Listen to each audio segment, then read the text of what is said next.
മത്തായി സുവിശേഷം 17 അവർ പുരുഷാരത്തിൻ്റെ അടുക്കൽ വന്നാറേ, ഒരു മനുഷ്യൻ വന്ന് അവൻ്റെ മുമ്പാകെ മുട്ടുകുത്തി, കർത്താവേ, എൻ്റെ മകനോട് കരുണയുണ്ടാകണമേ, അവൻ ചന്ദ്രരോഗം പിടിച്ച് പലപ്പോഴും തീയിലും പലപ്പോഴും വെള്ളത്തിലും വീണ് വല്ലാത്ത കഷ്ടത്തിലായി പോകുന്നു. 17 വാക്യം കൂടെ.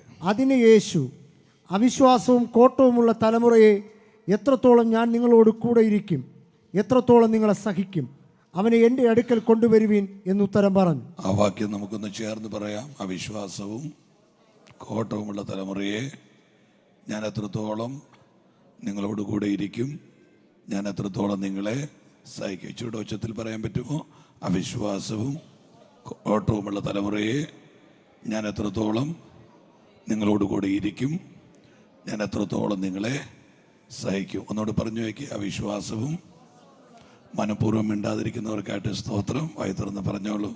അവിശ്വാസവും കോട്ടവുമുള്ള തലമുറയെ, ഞാൻ എത്രത്തോളം നിങ്ങളോട് കൂടെ ഇരിക്കും, ഞാൻ എത്രത്തോളം നിങ്ങളെ സഹിക്കും. ഒരുമിച്ച് കണ്ണുകളടച്ച് പ്രാർത്ഥിക്കുക. എല്ലാ തരങ്ങളും തുറന്ന് പ്രാർത്ഥിച്ചാട്ട് അടുത്തിരിക്കുന്നവരെ ശ്രദ്ധിക്കേണ്ട. കർത്താവ് നമ്മുടെ നടുവിൽ നിൽക്കുന്നുണ്ട്. കാറ്റിനെ തൻ്റെ വാഹനമാക്കി, അഗ്നിജ്വാലയെ തൻ്റെ ശുശ്രൂഷക ഗണങ്ങളാക്കി, കാറ്റിൻ്റെ ചിറകിലിരുന്ന് പറന്ന് മഹാദൈവം നമ്മുടെ നടുക്കിറങ്ങി നിൽക്കുന്നുണ്ട്. കരയുന്നവരുടെ കണ്ണുനീർ തുടയ്ക്കാൻ ശേഷിയുള്ള കർത്താവ്, ലാസറിനെ കല്ലറയ്ക്കകത്തുനിന്ന് പുറത്തു കൊണ്ടുവരുവാൻ ശേഷിയുള്ള കർത്താവ്, ആർത്തിരമ്പുന്ന തിരമാലയെ ചവിട്ടാൻ കരുത്തുള്ള മഹാദൈവം ഇന്ന് രാത്രി നമ്മുടെ നടുവിൽ നിൽക്കുന്നത് കൊണ്ട് എല്ലാ ഭാരങ്ങളും മറന്ന് അധരം തുറന്ന് യേശുവേ എന്ന് വിളിച്ച് പ്രാർത്ഥിച്ചാട്ടെ. എല്ലാ നാവും തുറന്ന് പ്രാർത്ഥിച്ചാട്ടെ.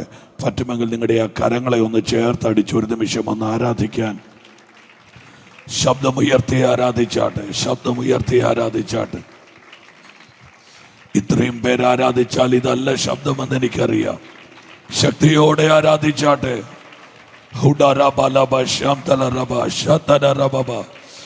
ശബ്ദമുയർത്തി ആരാധിച്ചാട്ടെ. ഹല്ലേലൂയ.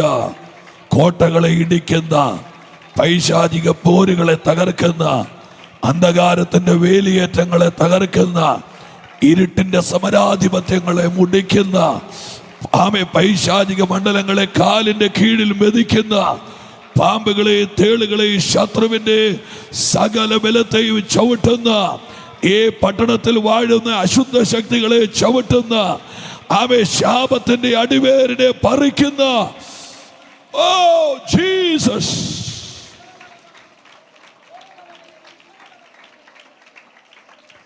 പിതാവേ, നല്ല രാത്രിക്കായി സ്തോത്രം.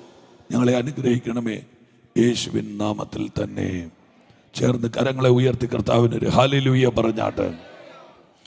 ഏതാണ്ട് 36, 37, 40 താഴെ അത്ഭുതങ്ങളാണ് യേശു കർത്താവ് ചെയ്തത്.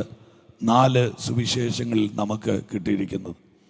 യേശു ചെയ്ത അത്ഭുതങ്ങളുടെ പ്രത്യേകത, സാത്താന് പോലും വിമർശിക്കാൻ അനുവാദമില്ലാത്ത അത്ഭുതങ്ങളുടെ പരമ്പരകളാണ് യേശു കർത്താവ് ചെയ്യുന്നതെല്ലാം. യായിറോസിൻ്റെ മകളെ വീട്ടിലും, വിധവയുടെ മകനെ റോട്ടിലും, ലാസറിനെ കല്ലറയിൽ നിന്നും കർത്താവ് ഉയർപ്പിക്കുന്നുണ്ട്. നിലത്ത് തുപ്പി ചേറുണ്ടാക്കി, ചേറ് കുഴച്ചൊരുവൻ്റെ കണ്ണിൽ പുരട്ടിയിട്ട് ശിലോഹാ കുളത്തിൽ കൊണ്ട് കഴുക. തണുത്ത വെള്ളം തട്ടി മുഖത്തൊഴിക്കുമ്പോൾ മണ്ണ് ചാടിക്കേറി കണ്ണാകുന്നത് ലോകം മുഴുവൻ കണ്ടതാണ്. പിന്നെ ഒരിക്കൽ പോലും അങ്ങനെ സംഭവിച്ചില്ല. പിന്നെ ആരെല്ലാം കുഴച്ചിട്ടുണ്ടോ കുഴഞ്ഞതല്ലാതെ ആ മണ്ണ് കണ്ണായിട്ടില്ല. കർത്താവ് പിന്നെ അതൊന്നുകൂടി ആവർത്തിച്ചിട്ടുമില്ല. എൻ്റെ ഉള്ളിൽ കിടക്കുന്ന ദൂത്, ആ മണ്ണ് കുഴച്ച് ആ മണ്ണിനെ കണ്ണാക്കുന്ന മിറക്കിൾ അവന് വേണ്ടി മാത്രം ദൈവം മാറ്റിവെച്ചതാണ്. ഇന്ന് രാത്രിയിൽ എത്ര പേര് വിശ്വസിക്കുന്നുണ്ട്, ഇതുവരെ ആർക്കും വേണ്ടി ചെയ്യാത്തതൊന്ന് എനിക്ക് വേണ്ടി ദൈവം മാറ്റിവെച്ചിട്ടുണ്ട്? കൈയടിക്കുന്നെങ്കിൽ നല്ലപോലെ കൈയടിച്ച് ആ പാക്കേജ് ഇന്ന് രാത്രി ദൈവം തുറക്കുമെന്ന് അന്തരാത്മാവിൽ വിശ്വസിക്കാൻ കരുത്തുള്ള ദൈവമക്കൾ ഒരുപോലെ കരങ്ങൾ അടിച്ച് ആവോളം ശബ്ദത്തിൽ യേശുവേ എന്ന് വിളിച്ച്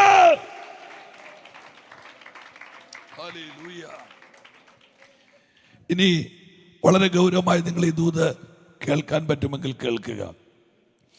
യേശു കർത്താവിൻ്റെ ശുശ്രൂഷകൾ നിങ്ങൾ ആകമാനം പഠിച്ചു നോക്കിയാൽ യേശു ഭയങ്കര കൂളായിരുന്നു എല്ലാ മേഖലകളിലും. ഒരിക്കലും അസ്വസ്ഥനായി, അഗ്രസീവായി, വല്ലാതെ ഒന്നും യേശു അങ്ങനെ ഇടപെടാറില്ല ആരോടും. ഞാൻ പലപ്പോഴും ബൈബിൾ വായിച്ച് വെപ്രാളം പിടിക്കാറുണ്ട്. ആമേൻ. യേശു വെള്ളത്തിൽ കൂടെ നടന്നു വരുമ്പോൾ പത്രോസ് നേരെ നോക്കിയിട്ടാ പറഞ്ഞത്, ഭൂതം. യേശുവിനെയാണ് വിളിച്ചത്. ആമേൻ. നമ്മളെയൊക്കെ അറിയാതെയെങ്കിലും ഭൂതം എന്നൊന്ന് വിളിച്ചു പോയാൽ പിന്നെ ഉണ്ടാകാൻ സാധ്യതയുള്ള സംഭവ വികാസങ്ങളെ കുറിച്ച് നിങ്ങൾ ആലോചിച്ച് നോക്കിയ. ഭൂതം എന്നൊന്നും വിളിക്കണ്ട, വിളി കേൾക്കുന്ന ടോണിനകത്ത് മാറ്റം വന്നാൽ നമുക്ക് പ്രോബ്ലമാണ്, നമ്മൾ അസ്വസ്ഥരാണ്. ആമേൻ. ഞാൻ എപ്പോഴും പറയും, ഈ ശബ്ദത്തിൻ്റെ വിന്യാസങ്ങൾക്ക് അർത്ഥമുള്ളൊരു ഭാഷ മലയാളം മാത്രമാണ്. ആമേൻ. ഈ ഭർത്താവ് ജോലി കഴിഞ്ഞ് താമസിച്ച് വീട്ടിലേക്ക് വരുമ്പോൾ ചില ഭാര്യമാർ ചോദിക്കും, എന്താ അച്ഛാ താമസിച്ചത്?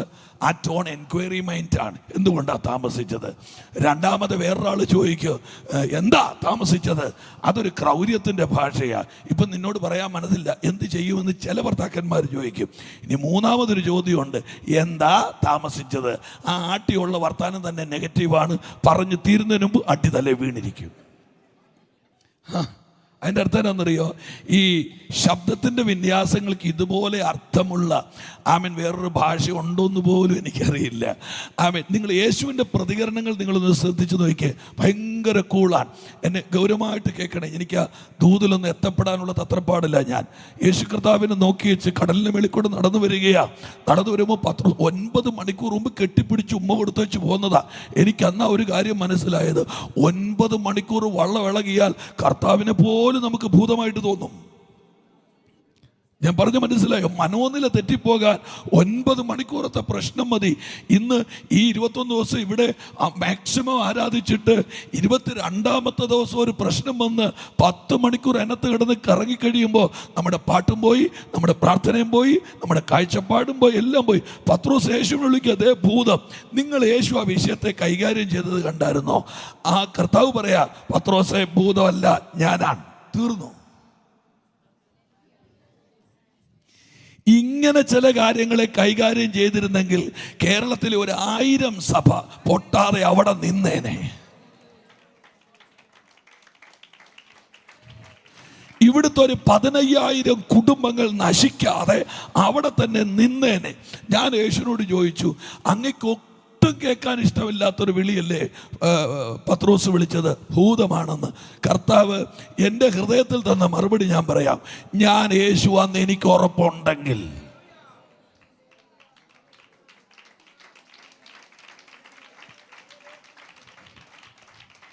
എവിടെയെങ്കിലുമൊക്കെ നീ പ്രതികരിക്കുന്നുണ്ടെങ്കിൽ എന്തൊക്കെയോ പ്രശ്നം ഉള്ളത് കൊണ്ടല്ലേ. എൻ്റെ പേര് സുഭാഷ് എന്നാണ്. കുമരകം എന്നുള്ളത് സ്ഥലപ്പേര്, അതെങ്ങനെയോ വന്നു കയറിയൊരു വാലാണ്. ആമേ. എത്ര ആൾക്കൂട്ടത്തിൽ നിന്ന് സുരേഷ് എന്ന് വിളിച്ചാലും ഞാൻ വിളി കേൾക്കുകയില്ല. ഞാൻ പ്രതികരിക്കണോ? എൻ്റെ പേര് വിളിക്കണം. ഞാനുമായിട്ട് ബന്ധമില്ലാത്ത കാര്യങ്ങളോട് ഞാനിനി പ്രതികരിക്കുകയില്ലെന്ന് നിങ്ങളൊന്ന് തീരുമാനിച്ച് നിങ്ങൾ യേശുവിൻ നാമത്തിൽ കൂളായിക്കൊണ്ടിരിക്കും.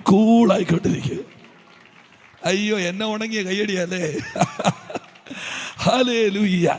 എന്നെ സംബന്ധിക്കാത്ത വിഷയങ്ങളോട് ഞാൻ എപ്പോഴും ശ്രദ്ധിക്കാറുണ്ട്. ഒരു വീട്ടിൽ ചെന്ന് കോളിംഗ് ബെൽ അടിച്ച വീടിൻ്റെ വാതിക്കൽ ചെല്ലുമ്പോൾ ആ വീട്ടുകാരുടെ ആഹാരം തിന്നുന്ന ഒരു നായ ആ കൂടിനകത്ത് കാണും. അത് നമുക്കിട്ട് നോക്കിയിട്ട് കുരയ്ക്കുന്നത് നിങ്ങൾ എത്ര അഗ്രസീവായിട്ടാണ് കുരയ്ക്കുന്നറിയോ? പക്ഷെ ഇന്ന് വരെ നായ കുരച്ചതിൻ്റെ ട്രാൻസ്ലേഷൻ ആരും എടുത്തിട്ടില്ല. കാര്യം അതെടുക്കേണ്ട ആവശ്യം എനിക്കില്ലാത്തത് കൊണ്ടാണ്. പലതും മനഃപൂർവ്വമായി വിട്ടേ, പലതും മനഃപൂർവ്വമായി മറന്നേ, പലതും പല ആരോപണങ്ങളും വിട്.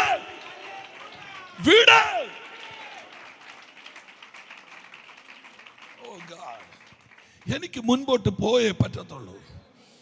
എനിക്ക് മുൻപോട്ട് പോയേ പറ്റത്തുള്ളൂ. ഞാൻ പറയുന്നത് പൊട്ടത്തരമാണെങ്കിലും ഞാൻ എപ്പോഴും പറയും, മുമ്പോട്ട് ഓടുന്ന വണ്ടിയെ കയറിയാൽ മതി, 5 നില കെട്ടിടമൊക്കെ പുറകോട്ട് പോകുന്നത് കാണാം. ഞാനൊന്നുകൂടെ പറയട്ടെ, മുമ്പോട്ട് ഓടുന്ന വണ്ടിയെ കയറിയാൽ മതി, വലിയ കൂറ്റൻ മരങ്ങൾ പുറകോട്ട് പോകുന്ന. അതിൻ്റെ അർത്ഥം എന്നറിയോ? നീ മുൻപോട്ട് പോകാൻ തീരുമാനിച്ചാൽ പലതും പുറകോട്ട് പോകാൻ തീരുമാനിക്കും. വൃത്തിയായിട്ടൊന്ന് കൈയടിച്ച് യേശുവിന്റെ നാമത്തിൽ മാനസിക മണ്ഡലത്തിന് ഏൽപ്പിക്കുന്ന എല്ലാ മുറിവുകളും, എല്ലാ സാത്താന്യ അജണ്ടകളും 15ാമത്തെ ദിവസം പൊളിയട്ടെ.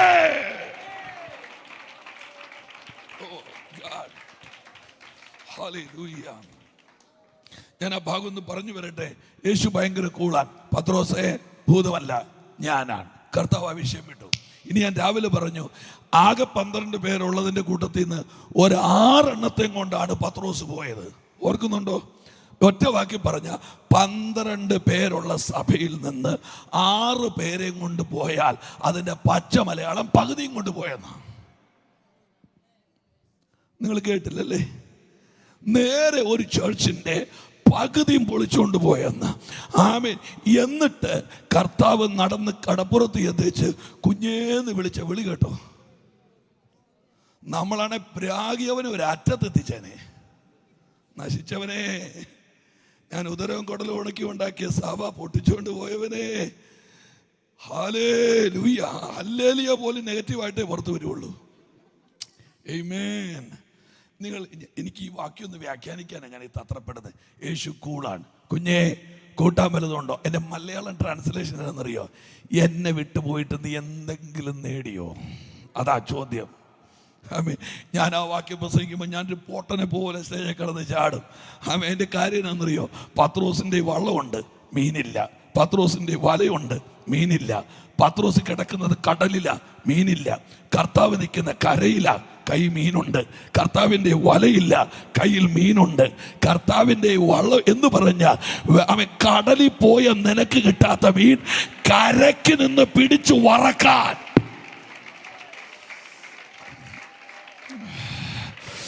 നല്ലപോലെ ഒന്ന് കൈയടിച്ച് ആരാധിക്കാമോ? നിന്റെ ചിന്തകൾക്ക് മേളിലാണ്, നിനക്ക് ഊഹിക്കാൻ പോലും കഴിയാത്ത ഒരു ദൈവത്തെയോ നീ സേവിക്കുന്നത്.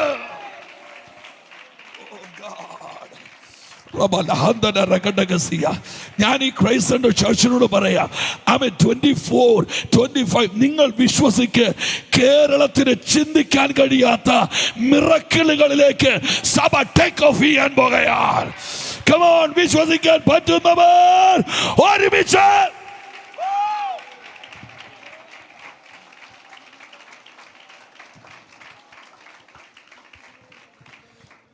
ഞാൻ ഈ കഴിഞ്ഞ ദിവസം ഒരുത്തൻ്റെ ആത്മീക വളർച്ചയെക്കുറിച്ച് ഞാനിങ്ങനെ പ്രസംഗിച്ചുകൊണ്ടിരിക്കുമ്പോൾ എനിക്ക് ഏറ്റവും സന്തോഷം തോന്നി എന്നറിയോ? പത്രോസ് വിശ്വാസി വന്നപ്പോൾ ഒരു വള്ളം മീൻ കണ്ട ആരാധിച്ചത്. ഒരാമേൻ എവിടുന്നെങ്കിലും വായ്പ മേടിച്ച് പറയാവോ? കയ്യിലില്ലെങ്കിൽ വായ്പ മേടിക്കണം. ഉണ്ടാവും. ഒരു വള്ളം മീൻ കണ്ട ആരാധിച്ചത്. എന്നാൽ രണ്ടാമത്തെ മിറക്കിളിൽ ഒരു ചൂണ്ടൽ ഒരു മീൻ കിട്ടി. മീൻ്റെ വായിക്കകത്ത് ചതുർദ്രമ പണം കിട്ടി. 2 ദ്രഹ്മ യേശുവിന്, 2 ദ്രഹ്മ തനിക്കും ടാക്സ് കൊടുത്തു. മിച്ചം 0 എന്ന് പറഞ്ഞ ഒരുത്തൻ്റെ ആത്മീക വളർച്ച നിറഞ്ഞ വള്ളം കാണുമ്പോൾ തുള്ളുന്നതല്ല, മിച്ചമില്ലാതിരിക്കുമ്പോൾ ആരാധിച്ച് പഠിക്കണം.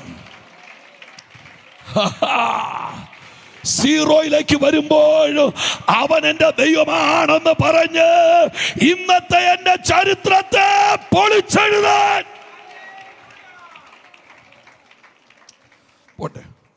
ആ കർത്താവിനെ ഈ പുതിയ നിയമത്തിന്റെ ഇത്രയും ഭാഗങ്ങളൊക്കെ വായിച്ചിട്ട് കർത്താവിനെ ഇത്രയും അഗ്രസീവായിട്ട് ഞാൻ ആ പദം നിങ്ങൾ ദുർവ്യാഖ്യാനം ചെയ്യണ്ട കേട്ടോ. ഞാൻ കണ്ടത് ഇവിടെ മാത്രമാണ്. യേശു ഒരു തലമുറയുടെ മുഖത്ത് നോക്കി ചോദിക്കുക, ഞാൻ നിങ്ങളുടെ കൂടെ എങ്ങനെ ഇരിക്കും? ഞാൻ നിങ്ങളെ എങ്ങനെ സഹിക്കും? കണ്ടോ, ഞാനിപ്പോൾ ഒരു 5 പ്രാവശ്യം വാക്യം പറഞ്ഞിട്ടും നിങ്ങളുടെ അകത്തത് വൃത്തിയായിട്ട് എത്തിയിട്ടില്ല. എത്താനൊരു മാർഗം ഞാൻ പറയാം. ഇന്ന് യോഗ കഴിഞ്ഞ് വീട്ടിൽ ചെന്നുവെച്ച് ഭാര്യയുടെ മുഖത്ത് നോക്കി ഈ വാക്യം ഭർത്താവ് ഒന്ന് ചോദിച്ചേ. നീ രാത്രി 12 മണിക്ക് റോട്ടിൽ കൂടെ ഇറങ്ങി നടന്നു വരുന്ന കാണാം. ഞാൻ നിന്റെ കൂടെ ഇപ്പൊ ഏതാണ്ട് തലയ്ക്കകത്ത് എത്തിയല്ലേ?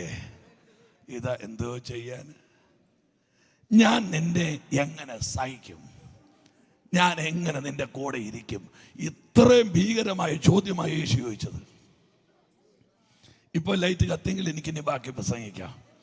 യേശുവിൻ്റെ കൂടെ നടക്കുന്ന, ഞാൻ ദൈവമക്കളോട് പറയുന്നു, യേശുവിൻ്റെ എല്ലാ മിറക്കിളും, ഞാൻ ആ ഭാഗത്തോട്ടൊന്ന് കയറി വരാൻ വേണ്ടിയിട്ടുള്ള തത്രപ്പാടില്ല. ഞാൻ യേശുവിൻ്റെ എല്ലാ മിറക്കിളും കഴിയുമ്പോൾ അതിൻ്റെ കൺക്ലൂഷൻ നിങ്ങൾ വീട്ടിൽ പോയി വായിക്കണം.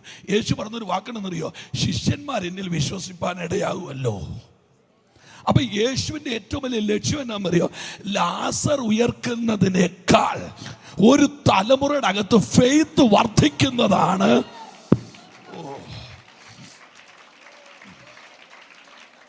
ഹല്ലേലൂയ! ആമേൻ.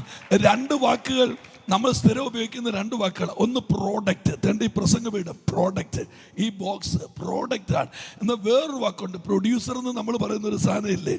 ആമേൻ. ഈ പ്രോഡക്റ്റിൻ്റെ പ്രത്യേകത ജനനവും മരണവും അതിൽ തന്നെയാണ്. അതിന് പ്രൊഡക്ടിവിറ്റി ഇല്ല. ഈ ക്യാമറ കുഴിച്ചിട്ട വേറൊരു ക്യാമറ ഉണ്ടാകുകയില്ല. വളം വാരിയിട്ടാൽ ക്യാമറാമരം കിളുത്ത് അതേ ക്യാമറ കുഞ്ഞുങ്ങൾ ഉണ്ടാവില്ല. പ്രോഡക്റ്റ് അതിൽ തന്നെ ജനിക്കുന്നു, അതിൽ തന്നെ മരിക്കുന്നു. എന്നാൽ പ്രൊഡ്യൂസറിന്റെ പ്രത്യേകത എന്താണെന്നറിയാമോ? അവന്റെ അകത്ത് 1000 പ്രോഡക്റ്റുകൾ ഇരിക്കുകയാ. കർത്താവ് സ്നേഹിച്ചത് പ്രോഡക്റ്റിനേക്കാൾ പ്രൊഡ്യൂസേഴ്സിനെ ചിലത് ചെയ്യാൻ കഴിവുള്ള നല്ലപോലെ. യേശു ഇവിടെ ശ്രമിച്ചത്, ഞാൻ ഇവിടെ നിന്ന് പോകുമ്പോൾ എന്നെ പോലെ ചലിക്കുന്ന 10 പേർ ഇവിടെ ഉണ്ടാകട്ടെ.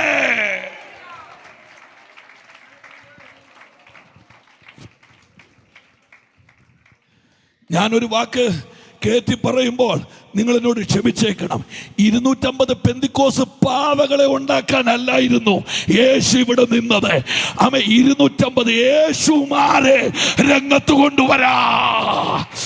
നല്ലപോലെ കൈയടിച്ചൊന്ന് ആമേൻ പറയാമോ? സ്വീകരിക്കുന്നവരല്ല, കൊടുക്കുന്നവരായി അധികാരം.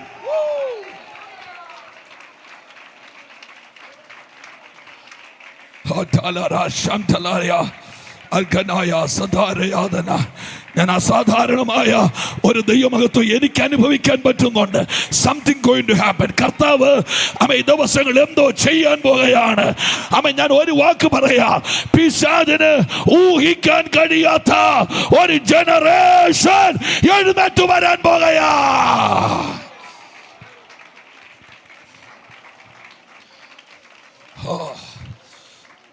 പ്രാർത്ഥിച്ചുകൊണ്ടിരിക്കാമോ? 10-14 ന്യായാധിപന്മാരെ ദൈവം എഴുന്നേൽപ്പിച്ചു. Othniel, Ehud, Shamgar, Deborah, Gideon, Barak, ഇങ്ങനെ 14 പേരെ. ആ കൂട്ടത്തിൽ എനിക്ക് ഇഷ്ടമുള്ള ഒരാളാ ഈ യേഹൂദ്. ഓർക്കുന്നുണ്ട് അയാളെ കുറിച്ച് ബൈബിൾ പറഞ്ഞ വിശേഷണം എന്നറിയോ? അയാൾ കരാട്ട ബ്ലാക്ക് ബെൽറ്റ് ആയിരുന്നു. അയാൾ കുംഫു പഠിച്ചിരുന്നു. അയാൾ രാവിലെ ജിമ്മിൽ പോയി പ്രോട്ടീൻ പൗഡർ അടിച്ച് പച്ചിരുമ്പേ കിടന്ന് ഉരുട്ടിപ്പിടിക്കുമായിരുന്നു എന്നൊന്നും അല്ല എഴുതിയത്. അവിടെ എഴുതിയിരിക്കുന്നത് അദ്ദേഹം ഇടങ്കയ്യനായിരുന്നു. ഓർക്കുന്നുണ്ടോ? അദ്ദേഹം ഇടങ്കയ്യനായിരുന്നു. ഇടങ്കയ്യനാകുന്ന ഒരുത്തൻ, അതിന്റെ അർത്ഥം എന്നാണെന്നറിയാമോ? പൈശാചിക മണ്ഡലങ്ങൾ അടി പ്രതീക്ഷിക്കുന്നത് വലങ്കയിൽ നിന്ന്. എന്നാൽ സാത്താന്യ മണ്ഡലങ്ങളുടെ കണക്ക് തെറ്റിച്ച് ഇടങ്കൈ കൊണ്ട് യുദ്ധം ചെയ്യുന്ന ചിലരെ ദൈവം എഴുന്നേൽപ്പിക്കുകയാ. ഹല്ലേലൂയ. പോരാ. തിരുവനന്തപുരത്തിന്റെ മണ്ണിൽ നിന്നുകൊണ്ട് പൈശാചിക മണ്ഡലങ്ങളെ ഞാൻ ആത്മാവിൽ വെല്ലുവിളിച്ചു പറയുന്നു. ഹേ അന്ധകാര പിശാചേ, നിനക്ക് കാൽക്കുലേറ്റ് ചെയ്യാൻ കഴിയാത്ത ഒരു തലമുറ പട്ടണത്തിൽ എഴുന്നേൽക്കാൻ പോകുന്നു.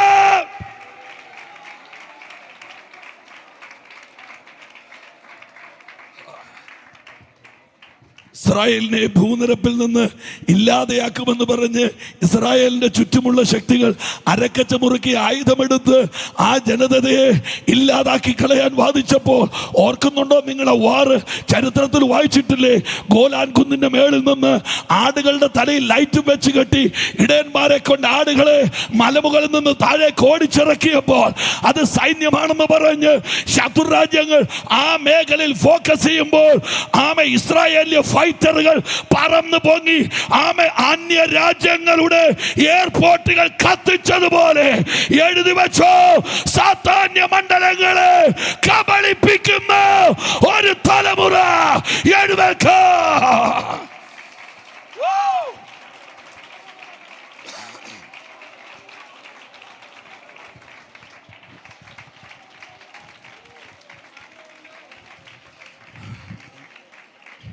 ഒരു വാക്കൂടെ പറയാം. ഒരു സൈന്യാധിപനെയും ഒരു രാജാവിനെയും പിശാച് തളർത്തി. ശ്രദ്ധിക്കുന്നുണ്ടോ? ഒരു സൈന്യാധിപനെയും ഒരു രാജാവിനെയും പിശാച് തളർത്തിയപ്പോൾ ഒരു സഹോദരിയെ ദൈവം ഉണർത്തി. അവളുടെ പേരാ ദെബോര. 2, ആമേൻ, ഒരു സൈന്യാധിപനെയും ഒരു രാജാവിനെയും പിശാച് തളർത്തുമ്പോൾ പിശാച് പ്രതീക്ഷിക്കാത്ത ഒരു ദെബോരയെ ഇന്ന് രാത്രി പ്രതീക്ഷിക്കാത്ത ആരുടെയോ മേൽ ദൈവത്തിന്റെ സ്പർശനം.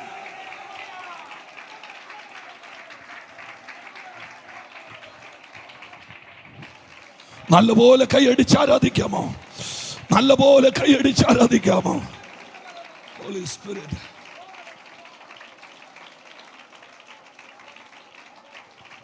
Thank you Jesus. നിങ്ങൾ ചിന്തിക്കുന്ന ഒരു മേഖലയിലേക്കല്ല ഇന്ന് രാത്രി ഞാൻ ഈ തത്രപ്പെടുന്നതും ഓടുന്നതും. ദയവായിട്ട് നിങ്ങൾ എന്നോട് കൂടെ വന്നാട്ടെ പ്ലീസ്. സന്തോഷത്തോടെ ഇരിക്കുന്നവർ എത്ര പേരുണ്ട്? നല്ലൊരു ഹല്ലേലൂയ പറഞ്ഞാട്ടെ. യേശു കർത്താവ് പറയുന്നു, എനിക്ക് സഹിക്കാൻ മേലാത്തത് നിങ്ങളുടെ അവിശ്വാസമാണ്. ഒന്ന് ആലോചിച്ച് നോക്കി, എനിക്ക് സഹിക്കാൻ മേലാത്തത് പറഞ്ഞു നിങ്ങളുടെ അവിശ്വാസമാണ്. വിശ്വാസത്തെക്കുറിച്ച് സത്യത്തിൽ പ്രസംഗം കേട്ട് നമ്മൾ ഉഴപ്പിയാലും നമുക്കുണ്ടാകാത്ത സാധനം അതല്ലേ. ഹല്ലേലൂയ. ഞാൻ ഒരു വാക്ക് എൻ്റെ ഒരു ആശ്വാസത്തിന് പറഞ്ഞേച്ച് മുൻപോട്ട് പോകാം. അബ്രഹാം എന്ന് പറയുന്ന ഒരു ദൈവമനുഷ്യനെ നിങ്ങൾക്ക് ഓർമ്മയുണ്ടോ? ആമേ, ഊരിൽ പോലും ഉരിയാടാത്ത ഊമ വിഗ്രഹങ്ങളുടെ പിറകെ കാലം കഴിച്ചവനെ അബ്രഹാമേ എന്ന് വിളിച്ച് തമ്പുരാൻ ഇറക്കി. ഒറ്റ വിളിക്ക് ആ മനുഷ്യൻ സ്വജനം, പിതൃഭവനം, ചാർച്ചക്കാർ. നമ്മളെ തമ്പുരാൻ 1,00,000 പ്രാവശ്യം വിളിച്ചാൽ ഇതൊന്നും വിടുകയില്ല. ഹല്ലേലൂയ. ഒന്നും വിടുകയില്ല, ഒന്നും വിടുകയില്ല. നമ്മൾ ഭയങ്കര ആരാധനക്കാരാ, പക്ഷെ ഒന്നും വിടുകയില്ല. ഹല്ലേലൂയ. ഒറ്റ വിളിക്കകത്ത് അബ്രഹാം സ്വജനം, പിതൃഭവനം, പറഞ്ഞേ ചാർച്ചക്കാര്. നമ്മുടെ ആളുകൾ ചോദിക്കുന്നത്, ഇതൊക്കെ വിട്ടാ പിന്നെ എൻ്റെ കൊച്ചിൻ്റെ കല്യാണത്തിന് ആര് വരുമെന്നാ? നാട്ടുകാർ വന്നില്ല, ദൂതന്മാർ വരുമെന്ന് വിശ്വസിച്ചേ.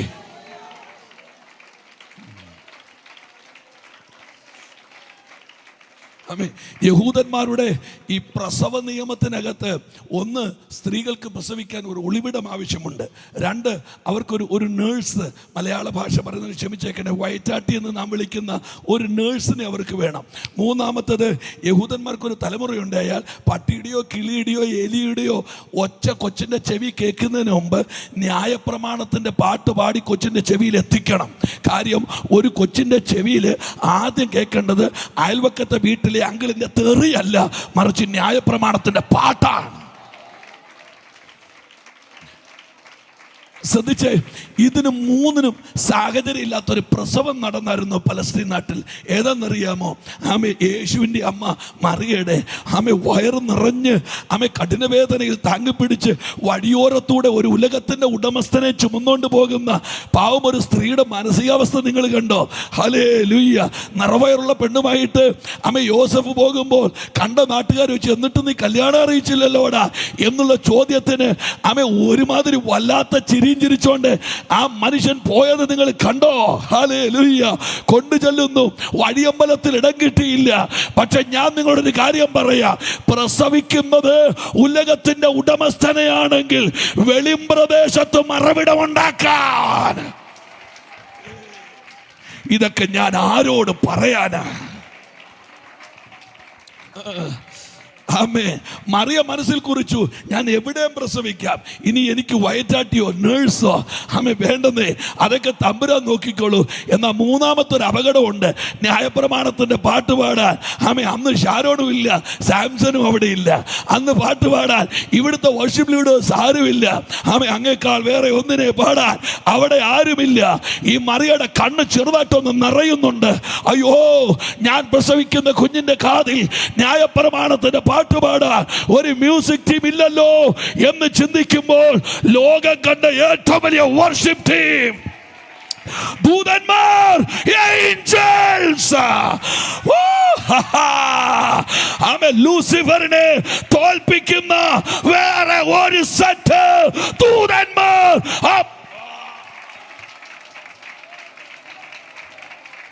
എനിക്കറിയില്ല, എൻ്റെ വായിൽ പരിശുദ്ധാത്മാവ് ഒരു വാക്കുകൊണ്ട് തരുന്നു. ഏഞ്ചൽസ് ചില വിടവുകൾ നികത്താൻ പോകുകയാ. കരമടിക്കാമെങ്കിൽ somebody shout la taramasia telea angels.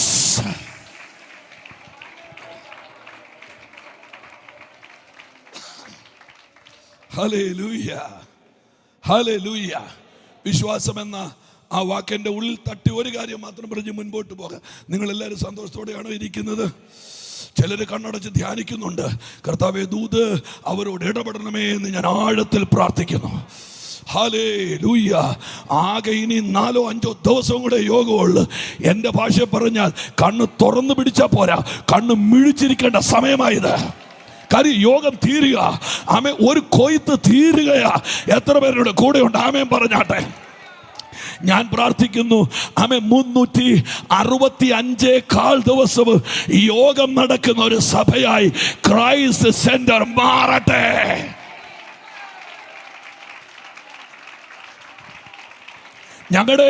ഞങ്ങളുടെ ചർച്ചിൽ വന്ന് ഏതോ ഒരു ദൈവദാസൻ, അദ്ദേഹം പേര് ഞാൻ വിട്ടതാ മനഃപൂർവ്വം, വടക്കേണ്ടി സ്ഥിരമായി മിനിസ്ട്രിക്ക് പോകുന്നതാ. അദ്ദേഹം അവിടുത്തെ ഏതോ ഒരു ചർച്ചിന്റെ കാര്യം പറഞ്ഞു. ലക്ഷക്കണക്കിന് ആളുകൾ ആരാധിക്കുന്ന അദ്ദേഹം പറഞ്ഞൊരു വാക്ക് എൻ്റെ ചെവിയിലുള്ളതാണ്. ഞാൻ പറയാ, അവരുടെ ചർച്ചിൽ ഒരു സൺഡേയിൽ 7-8 വർഷിപ്പ് നടക്കുന്നു. അപ്പോൾ ചർച്ചിലേക്കുള്ള റൂട്ടിൽ 8 കിലോമീറ്റർ, 10 കിലോമീറ്റർ, 12 കിലോമീറ്റർ അപ്പുറത്ത് ചർച്ചിലെ വോളണ്ടിയേഴ്സ് നിന്നിട്ട് ആമേ റോട്ടിൽ നിന്ന് വണ്ടികളെ വേറെ സഭകളിലേക്ക് തിരിച്ചുവിടുകയാ. കാര്യം എന്നാണെന്നറിയാമോ? ഇന്നത്തെ 8 സർവീസിലുള്ള ആളുകൾ ഓൾറെഡി പാക്ഡ് ആണ്. 12 കിലോമീറ്റർ അപ്പുറം നിന്നിട്ട് അടുത്ത സഭയിലോട്ട് പോയി ആരാധിച്ചോളാൻ നമ്മുടെ ആളുകൾ അടുത്ത സഭയിൽ നിന്ന് വണ്ടി പിടിക്കാൻ റോട്ടിൽ നിൽക്കുമ്പോൾ അഭിഷേകമുള്ള സഭ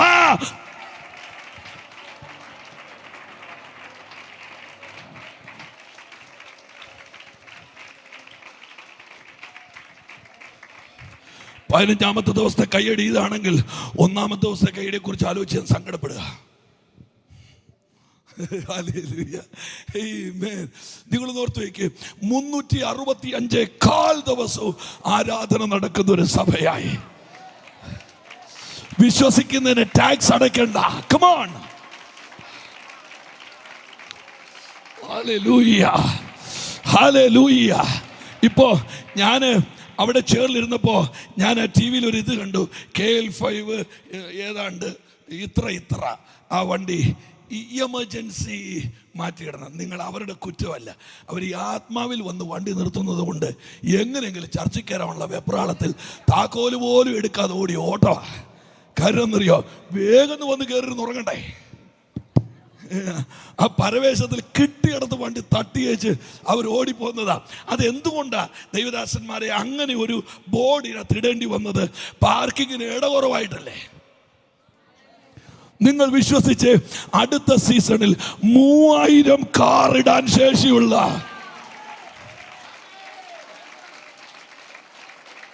വേണേ പുറത്ത് നിന്ന് കേൾക്കുന്ന ഒരാൾക്ക് പറയാ, സുഭാഷ് കുമരകത്തിന് പറയാൻ ദൂതില്ലാഞ്ഞിട്ട് ക്രൈസ്റ്റ് സെന്ററിലെ ആളുകളെ കൊണ്ട് കൈയടിപ്പിക്കുക. അവൻ 3000 കാറിന്റെ കട താൻ പോയി പണി നോക്ക്. എന്റെ കർത്താവിന് അത് സാധിക്കും. ഹല്ലേലൂയ.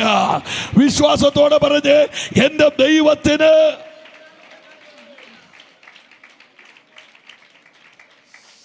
ഹല്ലേലൂയ. കർത്താവ് അത് ചെയ്യും. 24 വർഷം ഒരു വിഷയത്തിന് വേണ്ടി പ്രാർത്ഥിച്ച ഒരു മനുഷ്യനാണ് ദൈവത്തിൻ്റെ അബ്രഹാം. ചെറിയ സമയമാണോ? തിരുവനന്തപുരത്തുള്ള ഏതെങ്കിലും ഒരു കുടുംബത്തിന് പ്രാർത്ഥിക്കാൻ വേണ്ടി 24 വർഷമായിട്ട് മറുപടി ഇല്ലെങ്കിൽ 27 സഭയിൽ മാറി മെമ്പർഷിപ്പ് എടുക്കുകയല്ലേ?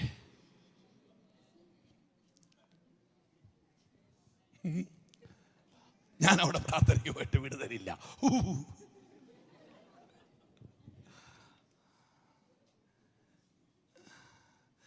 ഈ ശൗല സഹോദര, കാഴ്ച പ്രാപിക്കുക എന്ന് പറഞ്ഞൊരു വാക്യം വായിച്ചിട്ടുണ്ടോ നിങ്ങൾ? ഞാൻ കാഴ്ച ഇവിടെ ഇങ്ങനെ ഉരുട്ടി വെച്ചിട്ടുണ്ട്, വന്ന് എടുത്തോളാനല്ല, പ്രാപിക്കുക. അതിനകത്ത് നിനക്കൊരു ജോലി ഉണ്ട്. കണ്ടോ കണ്ടോ കണ്ടോ കണ്ടോ കണ്ടോ കണ്ടോ പ്രാപിക്കുക എന്ന് പറഞ്ഞാൽ നിനക്കൊരു ജോലി ഉണ്ട് അതിനകത്ത്. ഹല്ലേലൂയ. ഒന്നുകൂടെ പറയാം, പ്രാപിക്കുക എന്ന് പറഞ്ഞാൽ നിനക്കതിനകത്തൊരു ഡ്യൂട്ടി ഉണ്ട്. ഹല്ലേലൂയ. ഞാൻ എവിടെയോ ഒരു രാജ്യത്ത് ചെന്നപ്പോൾ ഒരാളോട്, ഒരു സഹോദരിയോട് ഒരു ദൂത് പറഞ്ഞെന്ന് അവർ പിന്നത്തേൽ എപ്പോഴോ പറഞ്ഞപ്പോഴാണ് ഞാൻ കേട്ടത്. ഇങ്ങനെ ദൈവം നിനക്ക് വേണ്ടി രാജ്യത്തിലേക്കുള്ള വഴി ഒരുക്കാൻ വിശ്വസ്തരാണെന്ന് ഒരു ദൂത് പറഞ്ഞു. ഒറ്റ ടെക്സ്റ്റ് ബുക്ക് എടുത്ത് നോക്കാതെ പരീക്ഷയ്ക്ക് പോയി മുട്ടയും കിട്ടി. എന്നിട്ട് പിന്നെ എന്നെ തെറിയോട് തെറിയാൻ. ഞാൻ ആ തെറിയല്ല അവരുടെ അഡ്രസ്സിൽ തന്നെ തിരിച്ചു വിട്ടിട്ടുണ്ട്. ഞാനതിനെ വേണ്ടാത്ത തെറി എടുക്കുന്നത്. 2 കൈ ദൈവം നിനക്ക് തന്നേച്ച് പിന്നെ ദൈവം വാരി തരണമെന്ന് പറഞ്ഞാൽ നടക്കില്ല. നല്ല 2 കൈ തന്ന എന്തിനാന്നറിയോ? വാരി തിന്നാനാ. ഇനി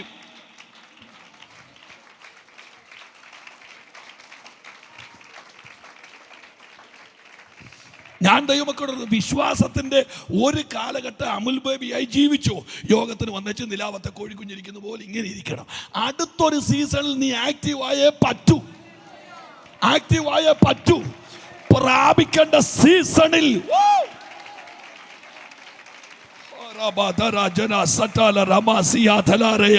നല്ലപോലെ കൈയടിച്ചോ ആരാധിക്കാമോ കർത്താവിനെ?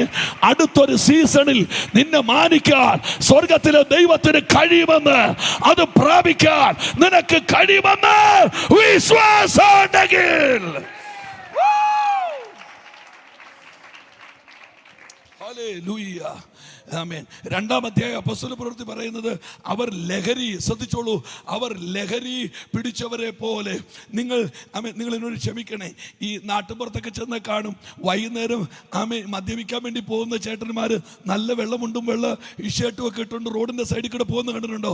അത്രയും മാന്യനായൊരു മനുഷ്യനെ ഉലകത്തിൽ കാണുകയില്ല. ഉറുമ്പിനെ പോലും ചവിട്ടാതെ പോകുന്ന കണ്ടിട്ടുണ്ടോ? ഹല്ലേലൂയ. നിങ്ങൾ എത്ര പേര് കേൾക്കുന്നുണ്ട്? എന്നാൽ ഒരു 9 മണിക്ക് കുട്ടിയും കഴിഞ്ഞ അയാൾ വരുന്നത് നിങ്ങൾ കണ്ടിട്ടുണ്ടോ? നാഷണൽ ഹൈവേ പുള്ളിക്ക് പോരാ.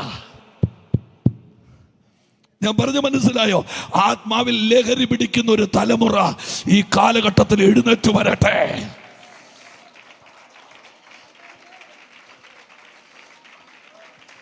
ഹല്ലേലൂയ. ഞാന് നിങ്ങളുടെ മനസ്സിൽ കയറുമെങ്കിൽ ഞാൻ ഒരു വാക്കൂടെ പറഞ്ഞ ദൂതൻ്റെ ഗൗരവത്തിലേക്ക് വരാം. ഈ നമ്മുടെ വീടുകളിൽ ഈ കിച്ചൺ അകത്ത് അവിടെ ഈ നമ്മുടെ മിക്സിയൊക്കെ കുത്താൻ വേണ്ടി ഒരു സ്വിച്ച് ബോർഡ് നിങ്ങൾ കണ്ടിട്ടുണ്ടോ? അടുക്കള കണ്ടിട്ടുണ്ടല്ലോ അല്ലേ? റൈറ്റ്. അപ്പം ഇവിടെ ഈ എല്ലാവരോടുമുള്ള ദേഷ്യം ഈ പാത്രങ്ങളോടും സ്വിച്ച് ബോർഡിനോടും ഒക്കെ തീർക്കുന്ന ആളുകളുണ്ട്. പിള്ളേർ രാവിലെ ഒരുങ്ങാത്തപ്പോൾ സ്വിച്ച് ബോർഡിനോട് ദേഷ്യപ്പെട്ട് എന്താ പറയണേ, ആ മിക്സിയുടെ ആ ത്രീപ്പിന് അങ്ങോട്ട് വെച്ചേച്ച് ഒരു ഇടിയാണ്. ആ ഇടി അച്ചാനിട്ടുള്ള ഇടിയാണ്, പക്ഷെ കൊള്ളുന്നത് ഈ സ്വിച്ച് ബോർഡ് പൊട്ടും. പിന്നെ ചിലപ്പോൾ മുളക് കൂട്ടി അതെ പിടിക്കും, ചിലപ്പോൾ ഉഴുന്നരച്ച് ചാത്ത് കൂട്ടി അവസാനം കുറേ നാൾ കഴിയുമ്പോൾ ഈ സ്വിച്ച് ബോർഡാണോ എന്ന് പോലും അറിയാൻ മേലാതെ ഒരു 3 തുള മാത്രമായിട്ട് ഇതിങ്ങനെ ശേഷിക്കുന്നത് കാണാം. ഗുജറാത്തിൽ ഭൂകമ്പം കഴിഞ്ഞ് എന്നിട്ട് ഈ നിങ്ങൾ ഇനി ശ്രദ്ധിച്ചോണേ, ഈ വെല്ലോടത്തോട്ട് നോക്കി ഇതിലോട്ട് ഇങ്ങനെ ഒരു തൊടിയിൽ തൊടും, ഒരടി അടിക്കും. ഓർക്കുന്നുണ്ടോ? ഈ അടി കിട്ടിക്കഴിവിടെ മനസ്സിലാകുന്നത് എനിക്ക് അടി കിട്ടി 1.5 മണിക്കൂർ ഒന്ന് വരണ്ടു, ഒന്ന് വിറച്ചു, ഒന്ന് വല്ലായ്മയായി, തലയ്ക്കകത്തൊരു പിരിപിര, കണ്ണിനകത്തൊരു ഇരുട്ട്. സ്തോത്രം. ഭർത്താവിനോട് പറഞ്ഞു എന്നെ കരണ്ടടിച്ചു. നിങ്ങൾ കേട്ടില്ല. എന്നെ ചിന്തിക്കണേ. നിങ്ങൾ ചിരിച്ചോ, പരിശുദ്ധാത്മാവ് വിടം വിട്ട് പോകുന്നൊന്നും എനിക്ക് പേടിയില്ല, പക്ഷെ നിങ്ങൾ ചിന്തിക്കുക കൂടെ ചെയ്യണം. ഹല്ലേലൂയ. എന്തെങ്കിലും പറയുന്ന തമാശകൾ ഓർത്തിരിക്കുകയും ദൂത് മറക്കുകയും ചെയ്യുന്ന ഒരു തലമുറയുണ്ട്. അവരെ എനിക്ക് താല്പര്യമില്ല. പക്ഷേ ഇത് ചിന്തിച്ചകത്തോട്ട് കയറിക്കോ. ഇവിടുന്ന് കരണ്ടടിച്ചു. ഭാര്യ ഓടിച്ചത് ഭർത്താവിനോട് അച്ഛാ എന്നെ കരണ്ടടിച്ചു.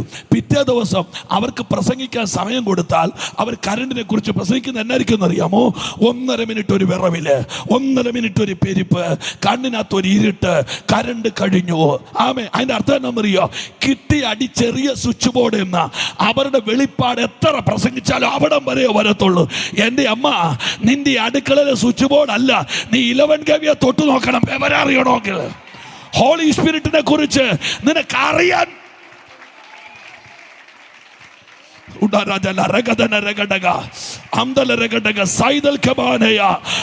ഇന്ന് വരെ കേരളം കാണാത്ത ഒരു പുതിയ എഡിഷൻ ഹോളി സ്പിരിറ്റ് ഓൺ ചെയ്യട്ടെ. മുൻപോട്ട് വരാം.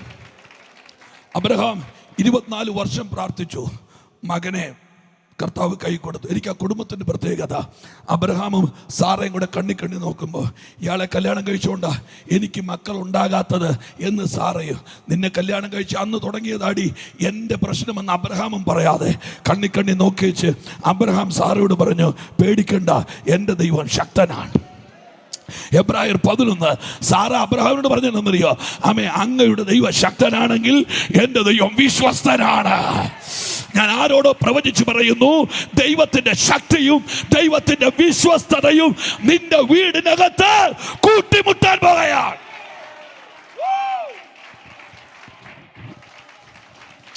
ആ ദൂത് വളരെ ഗൗരവമുള്ള ദൂതാണ്. ദൈവത്തിന്റെ ശക്തിയും ദൈവത്തിന്റെ വിശ്വസ്തതയും നിന്റെ വീടിനകത്ത് 2024 യേശുവിൻ നാമത്തിൽ അത്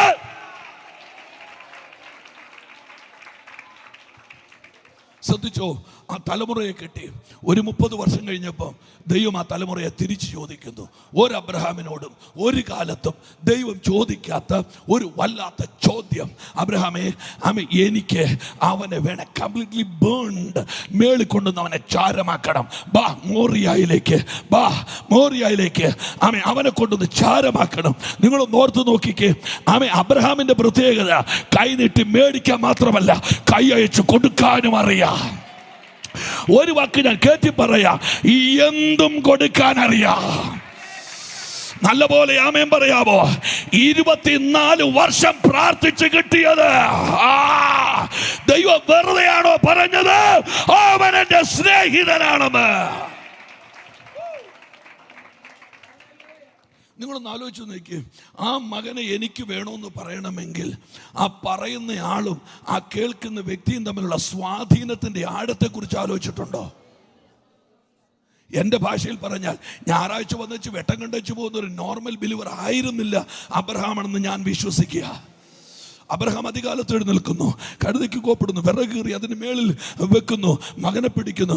ചെല്ലൊക്കെ പ്രസംഗിക്കും പറഞ്ഞ് കേട്ടിട്ടുണ്ട്, സാറാമെ അറിയാതെയാ അബ്രഹാം മകനെ കൊണ്ടുപോയത്. പിന്നെ 9:45 എഴുന്നേറ്റ് വരുന്ന സാറയല്ല ദൈവത്തിന്റെ സാറ, അത് നല്ല സാറായ.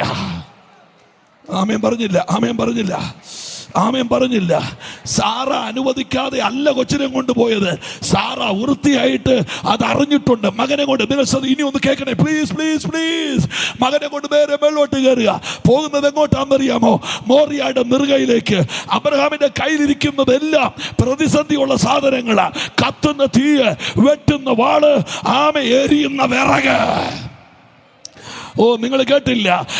തന്റെ വാഗ്ദത്തത്തെ ഇല്ലാതാക്കാൻ ശേഷിയുള്ള 3 കാര്യങ്ങൾ അവന്റെ കയ്യിലിരിപ്പുണ്ട്. എന്നാൽ അവന്റെ അകത്തൊരായുധമുണ്ട്, അത് വിശ്വാസമാണ്.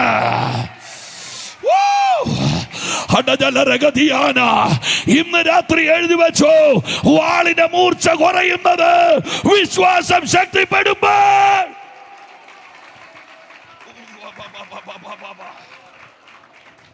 നിങ്ങൾ ശ്രദ്ധിക്കണം. അബ്രഹാം മകനെയായിട്ട് മേളിലോട്ട് കയറുന്നു. ദൈവം വിചാരിച്ച അത്രയും ടെൻഷൻ അബ്രഹാമിന്റെ മുഖത്തില്ല. നിങ്ങൾ എപ്പോഴും ശ്രദ്ധിച്ചോണം. നമ്മളെ ഒരാൾ ഇൻസൾട്ട് ചെയ്യുമ്പോൾ അവരുടെ മനസ്സിൽ ഏറ്റവും വലിയ ആഗ്രഹം അറിയോ? നമ്മുടെ മുഖം വല്ലാതെയാകുന്നത് കണ്ട് ചിരിക്കുന്ന ഒരു സാഡിസം അവരുടെ മേലുണ്ട്. അതിന് അവർക്ക് അവസരം കൊടുക്കരുത്.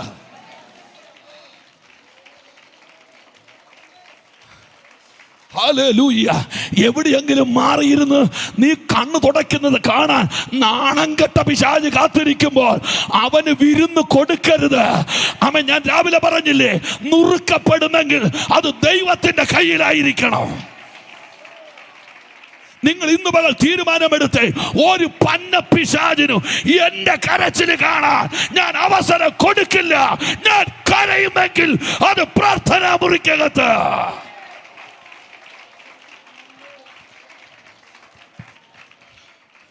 നിങ്ങൾ ഇരുന്നിടത്ത് ഞാനെങ്ങാനായിരുന്നു, ഞാൻ കസേര കൊണ്ട് ചാടിയേനെ. ആ ഗതികേടിന് തമ്പുരാൻ എന്നെ അവിടെ ഇരുത്തിയില്ല. ആമേൻ.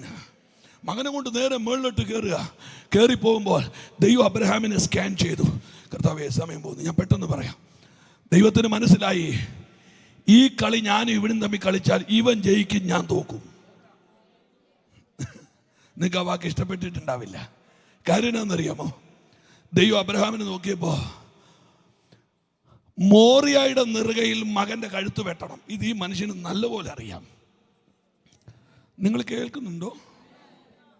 മോറിയയുടെ നെറുകയിൽ ഈ മകനെ കത്തിക്കണം. ഇതും അബ്രഹാമിന് അറിയാം. കാര്യം, അബ്രഹാം ജീവിതത്തിൽ ആദ്യമായിട്ട് യാഗം കഴിക്കാൻ പോവുകയല്ലോ. ക്രൈസ്റ്റ് സെന്ററിൽ സ്ഥിരമായിട്ട് വർഷിപ്പിന് വരുന്ന ചർച്ചിലെ ബിലീവേഴ്സിന് അറിയാം ഇവിടുത്തെ കർത്തൃമേശ എങ്ങനെയാണെന്ന്. ഇവിടെ ഞായറാഴ്ച നടക്കുന്ന ശുശ്രൂഷയുടെ പാറ്റേൺ അവർക്കറിയാം. ആദ്യമായിട്ട് ഒരാൾ വന്നാലോ പാടുണ്ടാവും.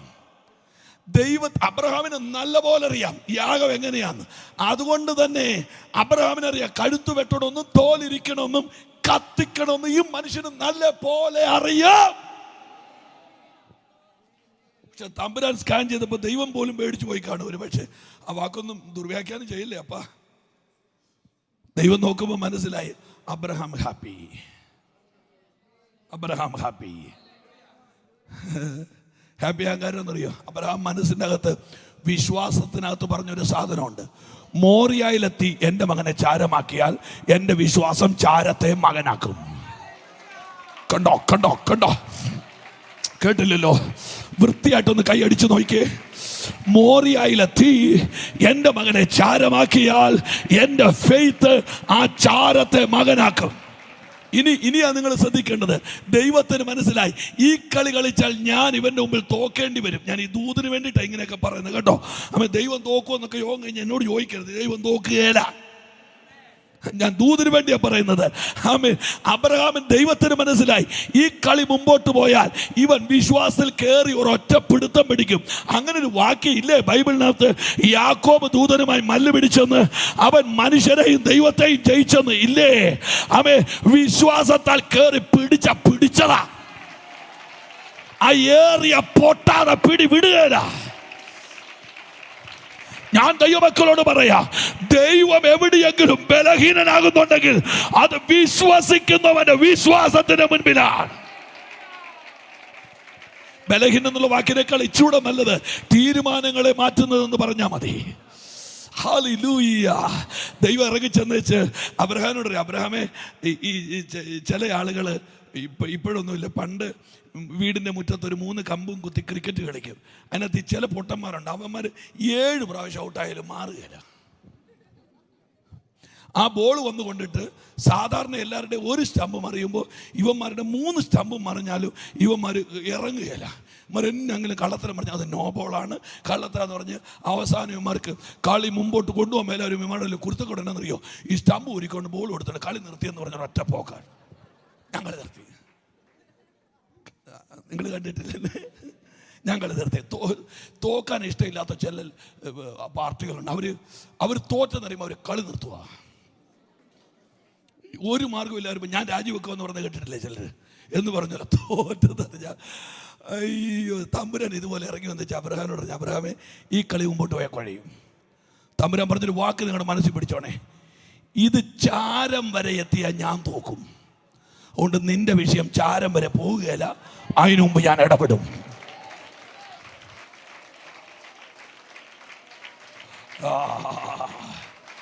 ഞാന് ക്രൈസ്റ്റ് സെന്ററിനോട് ഞാനൊരു പ്രവചനം പറയട്ടെ. 2 സൈസ് ലാൻഡിംഗ് ഉണ്ട് ഫ്ലൈറ്റിന്. ഒന്ന് നോർമൽ ലാൻഡിംഗ് ഉണ്ട്, രണ്ടാമത്തത് എമർജൻസി ലാൻഡിംഗ് എന്ന് പറയും. മലയാളത്തിൽ ഇടിച്ചിറക്കുക എന്ന് പറയും. നിങ്ങൾ എഴുതി വെച്ചു, ചില മറുപടികൾ ദൈവം ഇടിച്ചിറക്കാൻ പോവാ സഭയ്ക്കകത്ത്. ഓ താൽബനായ നല്ല പോലെ ആർത്തു വിളിച്ച് വിശ്വസിക്കുക. ഈ ഉപവാസം തീരുന്നതിന് മുൻപ് ചില മറുപടികൾ എന്റെ സഭയിൽ ഇടിച്ചിറക്കാൻ.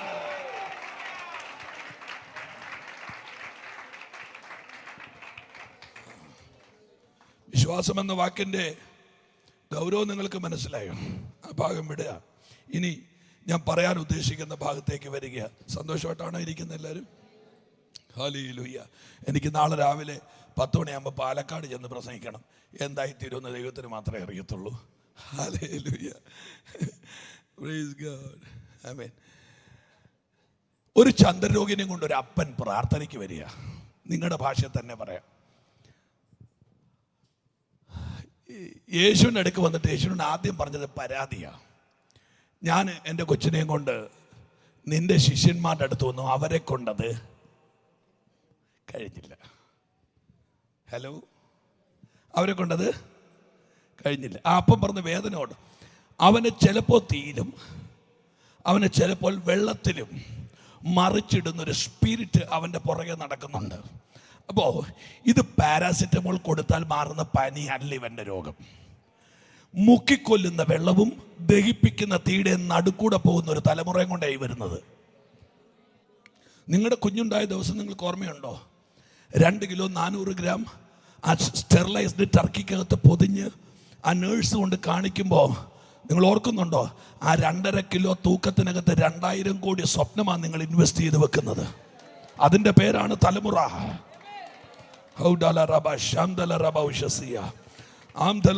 ഞാൻ ദൈവമക്കളോട് പറയുന്നു, ആ സ്വപ്നങ്ങളെ വഴിയാധാരമാക്കാൻ ഒരു പിശാചിനെയും ദൈവം അനുവദിക്കുക ഇല്ല.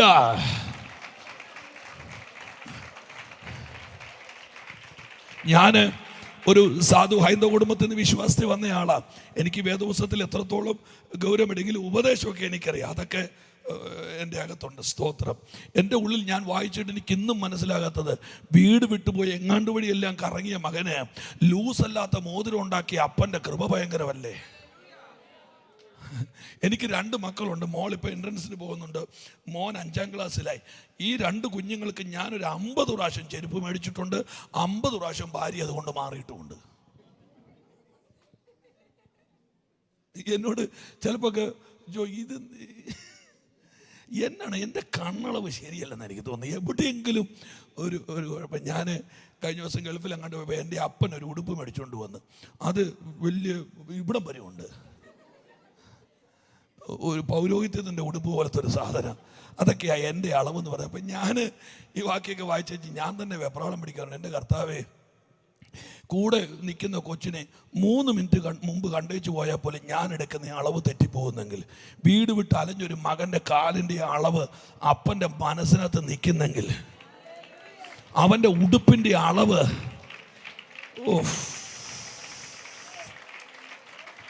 എന്ന് പറഞ്ഞാൽ, എന്നെ വിട്ടേച്ച് പോകുന്നവൻ ഏതറ്റം വരെ പോകുമെന്ന് അളന്ന് പിടിക്കാൻ ശേഷിയുള്ളൊരു അപ്പനെ എന്നെ കൈയടിയല്ലേ, നല്ലപോലെ ഒന്ന് കൈയടിച്ചൊന്ന് ദൈവത്തെ സ്തുതിക്കാവോ?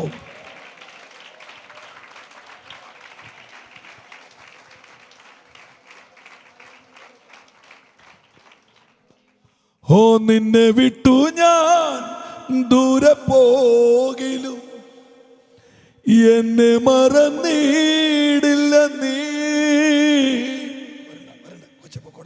പൊക്കോ, ഞാൻ ഗതികേടിന് പാടിയതാ. ടാറ്റാ. അവൻ വരുമ്പോഴേ എനിക്ക് പേടി. അവൻ എനിക്ക് ഒത്തിരി വർഷമായിട്ട് അറിയാവുന്ന, നല്ലതായിട്ട് വായിക്കുന്ന സാംസൺ, അനുഗ്രഹിക്കപ്പെട്ടവൻ. ഓ നിന്നെ വിട്ടു ഞാൻ ദൂരെ പോകിലും എന്നെ മറന്നിടില്ല നീ. എന്നെ നിങ്ങളൊന്ന് ഓർത്ത് നോക്കിയ, എനിക്കൊന്ന് നമ്മുടെ കോട്ടയത്തെ തോമസ് കുട്ടിച്ചൻ ഒരു പാട്ട് എഴുതിയിട്ടുണ്ട്, ഞാൻ എത്ര ദൂരം പോയാലും നീ എന്നെ കാത്തു നിൽക്കുന്നെന്ന് പറഞ്ഞു. ആ പാട്ടിന് തുടക്കം എന്തായിരുന്നു? ഓ ഇത്രമേൽ ഇത്രമേൽ നീ എന്നെ സ്നേഹിച്ചുവോ, ഇതെത്രയും വിചിത്രമേ സുരക്ഷക, എത്ര ദൂരം നിന്നെ വിട്ടോടി ഞാൻ, അത്ര നേരം കാത്തു നിന്നെ. നീ ആ കയ്യൊന്ന് ഉയർത്തിക്കൊണ്ട് പാടിക്കേ. എത്ര ദൂരം അങ്ങേ വിട്ടോടി ഞാൻ, അത്ര നേരം കാത്തു നിന്നെ നീ. എന്നെ വരികളാ എൻ്റെ കർത്താവേ. സ്തോത്രം സ്തോത്രം സ്തോത്രം. പോട്ടെ. അപ്പം ഇതൊരു ഭയങ്കര വൈകാരികമായൊരു വല്ലാത്ത, ഞാനിന്ന് രാവിലെ പറഞ്ഞില്ലേ, 57 യൂണിറ്റ് വേദന അനുഭവിച്ച് കൊച്ചിനെ പ്രസവിച്ചിട്ട് പൊക്കൽക്കൊടി മുറിക്കട്ടെ എന്ന് ചോദിക്കുമ്പോൾ കൊച്ചിന് വേദനിക്കുമോ എന്ന് ചോദിക്കുന്ന ആ സ്ത്രീയുടെ പേരാണ് അമ്മ. അമ്മ അത് എത്രയോ എത്രയോ ഗൗരവം ആ ബന്ധം എന്ന് നിങ്ങൾ ആലോചിച്ചിട്ടുണ്ടോ? നിങ്ങൾ എത്ര പേരിനോട് കൂടെയുണ്ട്? ഹല്ലേലൂയ. ഒരപ്പൻ ഈ കൊച്ചിനെ കൊണ്ട് വന്ന യേശുവിനോട് പറയുക, ഇത്രയും പ്രശ്നമുള്ള, നിങ്ങൾ വിചാരിക്കുന്ന പോലെ വെയിറ്റിംഗ് ലിസ്റ്റിൽ ഇടാൻ പറ്റിയ പ്രോബ്ലം അല്ല എൻ്റെത്. നിങ്ങൾക്ക് സമയമുള്ളപ്പോൾ ഫയലും എടുത്തുകൊണ്ട് വന്ന് നിങ്ങൾക്ക് ട്രീറ്റ് ചെയ്യാൻ പറ്റിയ ഒരു അസുഖമല്ല എൻ്റെ കൊച്ചിൻ്റെത്. ഇത് വലിയ പ്രശ്നമാണ്. അവിടെ വെച്ചാ യേശു പറയുന്നത്, നിങ്ങളുടെ അവിശ്വാസം എനിക്ക് നിങ്ങളുടെ കൂടെ ഇരിക്കാൻ ബുദ്ധിമുട്ടാണ്. ഇനി എൻ്റെ ദൂതിലേക്ക് ഞാൻ കയറിക്കഴിഞ്ഞു, ഇനി എനിക്ക് ശകല സമയം കിട്ടിയാൽ മതി. എൻ്റെ ചോദ്യം നിങ്ങൾക്ക് അസ്വസ്ഥമായി തോന്നരുത്. ഈ ശിഷ്യന്മാരുടെ അടുക്കൽ കൊണ്ടുവന്നിട്ട് ഈ കൊച്ചിനെ സൗഖ്യമാക്കാൻ അവർക്ക് പറ്റിയില്ലെങ്കിൽ എൻ്റെ ചോദ്യം ഇത്രയേ ഉള്ളൂ, യേശു എവിടെയായിരുന്നു? അതാണ് എൻ്റെ ചോദ്യം. ഹലോ, ഇവരുടെ കൂടെ നിന്ന് കർത്താവ് മാറാറില്ലല്ലോ പലപ്പോഴും. കാര്യം, ഉയർപ്പിക്കാൻ പോകാന്ന് പറയുമ്പോൾ വാടാ മരിക്കാൻ പോകാന്ന് പറഞ്ഞ പാർട്ടികളെ കൂടെ നിൽക്കുന്നത്. യേശു എവിടെയാ മാറിയത്? യേശു എങ്ങോട്ടാ പോയത്? എന്തിനപ്പാ ഇവരുടെ ചോട്ടിൽ നിന്ന് അങ്ങ് മാറിയത്? ഇത്ര വലിയ ഹൈലി തീ പിടിച്ചൊരു പ്രോബ്ലം കൊണ്ട് ഒരപ്പൻ വന്നിട്ട് നാണം കെട്ട് പോയില്ലേ? അങ്ങ് എവിടായിരുന്നു? ശ്രദ്ധിക്ക് മറുപടി. അതിന് തൊട്ട് മുമ്പ് 17-ാം അധ്യായത്തിന്റെ തുടക്കത്തിലുണ്ട്. എടുക്കണ്ട കുനിയണ്ട. ശ്രദ്ധിച്ചോളൂ, എന്നെ നോക്കിക്കോളൂ. എനിക്ക് നിങ്ങൾക്ക് അറിയാവുന്ന ഭാഗമാണ്. യേശു മറുരൂപമലയിലായിരുന്നു. ഹലോ, യേശു ഒന്ന് വന്നേ എൻ്റെ കൂടെ. യേശു മറുരൂപമലയിലായിരുന്നു. അങ്ങനെയാണെങ്കിൽ എൻ്റെ ചോദ്യം വളരെ ഗൗരവമുള്ളതാ. മറുരൂപമലയിൽ യേശു ഒറ്റയ്ക്കായിരുന്നില്ലല്ലോ.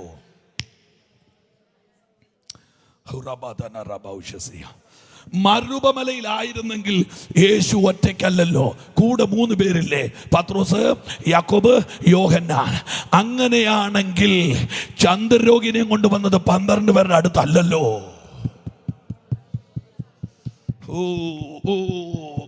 എന്നോട് കൂടെ വരുന്നുണ്ടോ? ചന്ദ്രരോഗിനെ കൊണ്ടുവന്നത് 12 പേരുടെ അടുത്തല്ലല്ലോ. കാര്യം യേശു അവിടെ ഇല്ലായിരുന്നല്ലോ. യേശു മറുരൂപമലയുടെ മേളിലായിരുന്നല്ലോ. അവിടെ യേശു ഒറ്റയ്ക്കല്ലല്ലോ. പത്രോസ്, യാക്കോബ്, യോഹന്നാനും ഇല്ലേ? അങ്ങനെയാണെങ്കിൽ ചന്ദ്രരോഗിനെ കൊണ്ടുവന്ന 12 പേരുടെ അടുത്തല്ലല്ലോ, 9 പേരുടെ അടുത്തല്ലേ? ഇനി നിങ്ങൾ ദൂത് കേട്ടോളൂ, എഴുതി വെച്ചോ. ആത്മീക മണ്ഡലം 2ആയി തിരിയാൻ പോകയാ. നിങ്ങൾ ഈ ദൂത് എങ്ങനെ എടുത്താലും എനിക്ക് പ്രോബ്ലം ഇല്ല. 1, അടിവാരത്തിൽ നിൽക്കുന്ന 9 പേര്. 2, മഹത്വത്തിലേക്ക് കയറുന്ന വേറൊരു തലമുറ.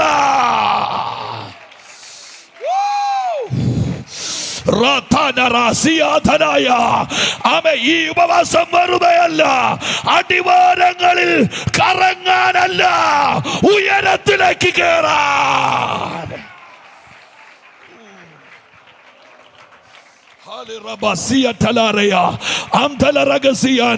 എനിക്കറിയില്ല, ഇന്ന് രാത്രി ചിലരെ പിടിച്ചോണ്ട് ദൈവം ഗ്ലോറിയിലേക്ക് കയറാൻ പോകയാ. ചിലരെ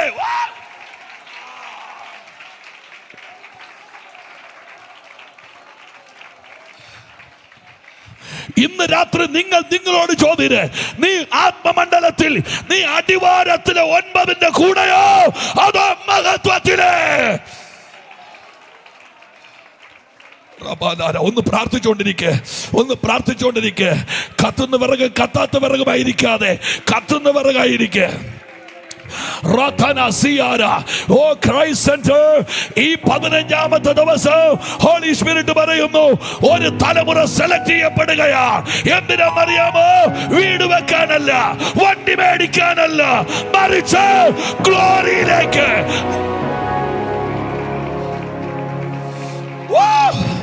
ചിലരെ ദൈവ സാന്നിധ്യം സെലക്ട് ചെയ്യുമ്പോ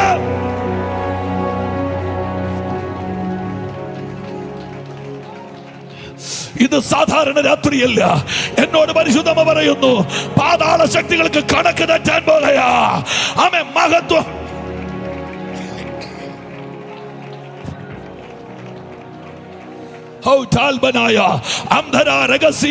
ഒരു നോർമൽ ബിലീവർ എന്ന പൊസിഷനിൽ നിന്ന് ആമേൻ ദൈവത്തിന്റെ ആത്മാവ് ചിലരെ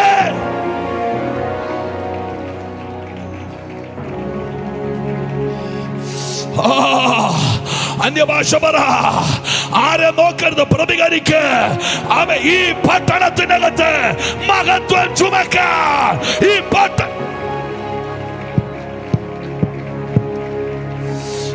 വിട്ടുകൊടുത്തൊന്ന് ആരാധിച്ചേ, ആർത്ത് വിളിച്ചൊന്ന് ആരാധിച്ചേ.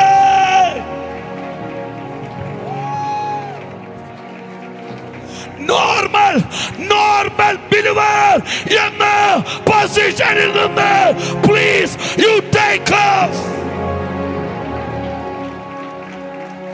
കയറുക ഗ്ലോറിയിലേക്ക്, കയറുക കാബോദിലേക്ക്, കയറുക ഒരു തലമുറ. കത്തുന്നു അഭിഷേകത്തിന്റെ ജ്വാല. ബുദ്ധി തകരട്ടെ, ചിന്ത തകരട്ടെ, വൈറ്റ് കോളർ തകരട്ടെ.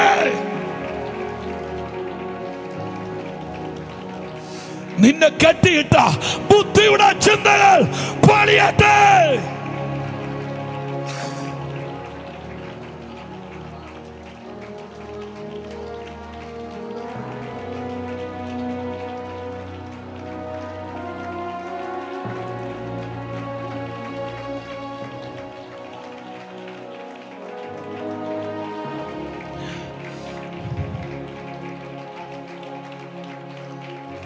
എനിക്കറിയില്ല, എന്നോട് ദൈവം വ്യക്തമായിട്ട് പറയുന്നു, ചിലരെ ഇതിനകത്ത് ഇന്ന് രാത്രി സ്വർഗം സെലക്ട് ചെയ്യുകയാ. ചിലരെ ഇന്ന് രാത്രി പിടിച്ചു നിൽക്കാൻ കഴിയാത്ത അഭിഷേകം തീ കാറ്റ് പോലെ ചിലതിന്റെ മേൽ വീഴുകയാ.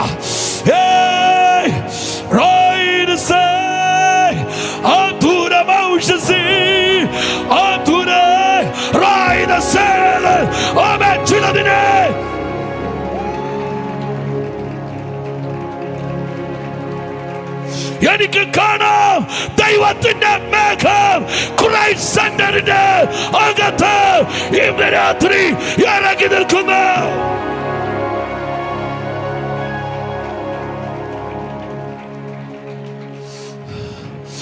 പൈശാചിക അജണ്ട ഇന്ന് രാത്രി പൊളിയുന്നു.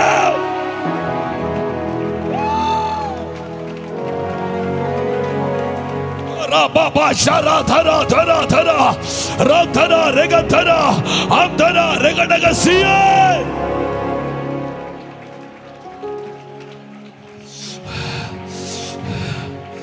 ദൈവത്തിന്റെ ഏലിയാവുമാർക്ക് കുതിരയുടെ രൂപം വേണ്ട, പക്ഷേ കുതിരയേക്കാൾ വേഗത എന്റെ ദൈവം ഇന്ന് രാത്രി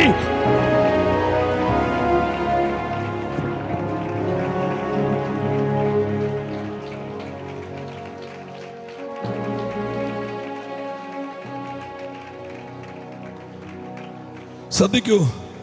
കുറച്ച് സമയം കൂടെ മാത്രം മതി. ഹല്ലേലൂയ. അടിവാരത്തിലെ 9 പേര് പാട്ട് വേണ്ടാത്ത, പ്രാർത്ഥന വേണ്ടാത്ത, അന്യഭാഷ വേണ്ടാത്ത, ആരാധന വേണ്ടാത്ത, സഭായോഗം വേണ്ടാത്ത, സൺഡേ സ്കൂൾ വേണ്ടാത്ത, സഹോദരി സമാജം വേണ്ടാത്ത, നൃത്തം വേണ്ടാത്ത, അന്യഭാഷ വേണ്ടാത്ത, ഉപദേശം വേണ്ടാത്ത പ്രമാണം ഒരു കൂട്ടം ആളുകൾ. അവർക്കെന്തും ചെയ്യാം, അവർക്കെന്തും പറയാം, അവർക്കാരെയും വിമർശിക്കാം, അവർക്കാരെയും കല്ലെറിയാം, അവർക്കെന്തും പറയാം, അവർക്കെന്തും പറയാം. അവർക്ക് ആത്മീകതയ്ക്ക് അളവുകോലുകളില്ല.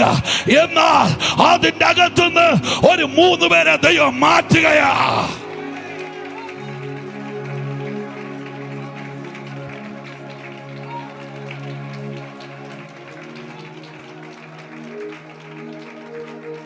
നിങ്ങളുടെ ഈ ചർച്ചിന്റെ അകത്തുനിന്ന് ഈ ക്രൈസ്റ്റ് സെന്ററിന്റെ പാസ്റ്റർ സുരേഷ് ബാബു അങ്കിൾ തന്നെ പ്രസംഗിച്ച് ഞാൻ കേട്ടതാണ് ക്രോണോസിനെ കുറിച്ചും കെയ്റോസിനെ കുറിച്ചും. റൈറ്റ്, ഈ പുൾപിറ്റിൽ നിന്ന് ഞാൻ കേട്ടതാ. കെയ്റോസിനകത്തുനിന്ന് എഫേർട്ടില്ലെന്ന് ഞാൻ കേട്ടായിരുന്നു. സത്യമാണോ? കെയ്റോസ് ടൈം ഓഫ് ഗാഡ്, അത് ദൈവത്തിന്റെ സമയമാണ്. അതിനകത്ത് human effort. Somebody shout Labra Tasa Karabiana Atalmaraya. ഇന്ന് രാത്രി ആമേൻ. സ്വർഗം നിനക്ക് വേണ്ടി. കൈറോസ് ദൈവത്തിന്റെ ടൈം.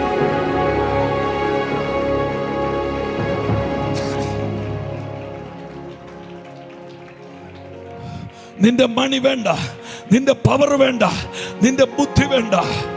ഞാൻ പത്രോസ് വെള്ളത്തിൽ നടന്ന കാര്യം 1000 തവണ വായിക്കാറുണ്ട്, 10,000 വട്ടം പ്രസംഗിച്ചിട്ടുമുണ്ട്. ഞാൻ ഈ കുറച്ച് നാൾ മുമ്പ് ഏതോ ഒരു ട്രാൻസ്ലേഷൻ വായിച്ചപ്പോൾ റിയലി അമേസിങ്, എനിക്ക് വലിയ ഇഷ്ടം തോന്നി. അതിനകത്ത് എഴുതിയിരിക്കുന്നതോ, കാറ്റും കോളും കണ്ട് അവൻ മുങ്ങിത്തുടങ്ങിയെന്നാണ്. എന്നാൽ ആ ട്രാൻസ്ലേഷൻ എഴുതിക്കുന്നതറിയോ, അവൻ കാൽക്കുലേറ്റ് ചെയ്യാൻ തുടങ്ങി, അവൻ താഴാൻ തുടങ്ങിയെന്നാ. ഞാൻ ദൈവമക്കളോട് പറയുന്നു, വാഗ്ദത്തത്തിന്റെ മേളിൽ കയറി ഹ്യൂമൻ കാൽക്കുലേറ്ററുകൾ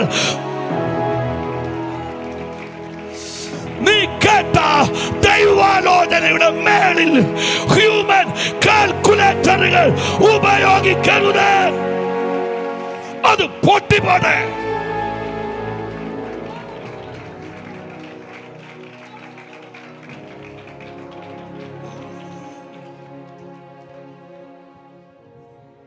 കണക്കൂട്ടിയിട്ട് നിങ്ങൾ എവിടെയെങ്കിലും എത്തിയോ? ചിന്തിച്ചിട്ട് നിങ്ങൾ എവിടെയെങ്കിലും എത്തിയോ? കണക്കൂട്ടി നിങ്ങൾ എന്തെങ്കിലും പ്രാപിച്ചു? നോ. വാക്ക് പറഞ്ഞത് ദൈവമാണ്. രാവിലെ പറഞ്ഞ ദൂത് ഒന്നുകൂടെ ഞാൻ ആവർത്തിക്കാം. നീന്തുന്ന ലിവ്യാഥാനെ പറക്കുന്ന കാടപ്പക്ഷിയാക്കാൻ എന്റെ ദൈവത്തിന് കഴിയുമെങ്കിൽ വാഗ്ദത്തത്തിന്റെ മേളിൽ ബുദ്ധി ഉപയോഗിക്കരുത്. Stop, stop, stop.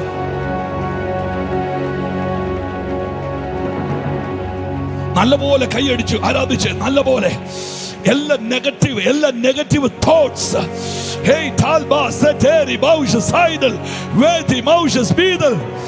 എല്ലാ നെഗറ്റീവ് തോട്ട്സ്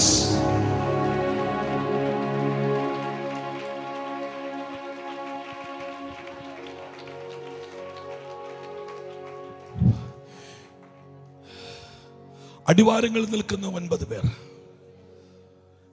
ഗ്ലോറിയിലേക്ക് കയറുന്ന 3 പേർ. നിങ്ങൾ എന്താ തീരുമാനിച്ചിരിക്കുന്നത്? വർഷങ്ങൾ ക്രൈസ്തവ ആരാധനയ്ക്ക് വന്നാലും ഗ്ലോറിയിൽ കയറാതെ ജീവിക്കരുതോ? ഈസി ആയിട്ട് വന്നു പോയാൽ മതി. പക്ഷെ എനിക്കറിയില്ല സംതിങ്. ഒരു തലമുറ ഇന്ന് രാത്രി ദൈവം സെലക്ട് ചെയ്യുക. എന്റെ പ്രസംഗത്തിനകത്ത് വീടും വണ്ടിയും വള്ളമൊന്നും അല്ല. ഇത് ഗ്ലോറിയുടെ റലം പിടിക്കുന്ന ഒരു തലമുറയാ.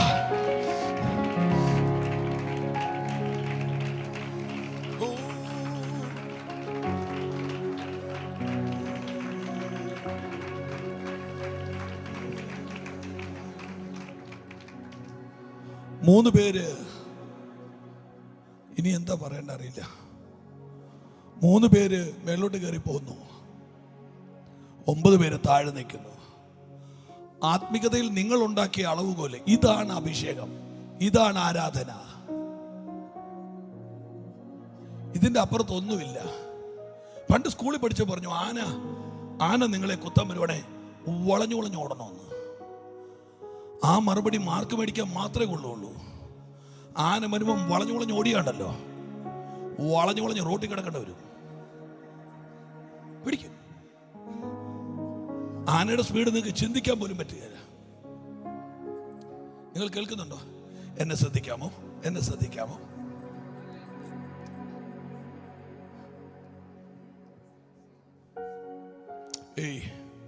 9 പേര് അടിവാരത്തിൽ, 3 പേര് മേളിലോട്ട് കയറുക. തമ്പുരാൻ പറഞ്ഞു, വാ എന്റെ കൂടെ വാ. 3 പേര് നേരെ മേളിലോട്ട് കയറുമ്പോ, ഇനി നിങ്ങൾ എന്നെ ശ്രദ്ധിക്കണേ. ഈ 3 പേര് കണ്ണി നോക്കിയിട്ട് ചോദിക്കുന്നുണ്ട് സാംസനെ, സത്യത്തിൽ എന്തിനാണ് ഈ പോക്ക്? യേശു എന്ത് ചെയ്യാനാണ് ഞങ്ങളെ കൊണ്ട് ഈ പോക്ക് പോകുന്നത്? അവർക്കറിയില്ല. മിറക്കിൾ ചെയ്യാനാണെങ്കിൽ ആൾക്കൂട്ടത്തിന്റെ ഇടയിലോട്ടല്ലേ പോകേണ്ടത്. എന്തുകൊണ്ടൊന്നും മിണ്ടപ്പ. ഇത് ഒരു കുന്നിന്റെ മേളിലോട്ട് യേശു പോകുന്നു. യേശു 3 പേരെ സെലക്ട് ചെയ്ത് കൂടെ നിർത്തിയിരിക്കുന്നു. നിങ്ങൾ എന്നെ കേൾക്കുന്നുണ്ടായിരിക്കും അല്ലേ? അവരുടെ മുമ്പേ പോകുമ്പോൾ അവർ കണ്ട ഒരൊറ്റ കാഴ്ച, യേശു കൈനീട്ടിയപ്പോൾ ഭൂതം പോയതല്ല, മുഴ മാറിയതുമല്ല. യേശുവിലൂടെ യേശുവിന്റെ ഉടുപ്പ് മാറുന്നു.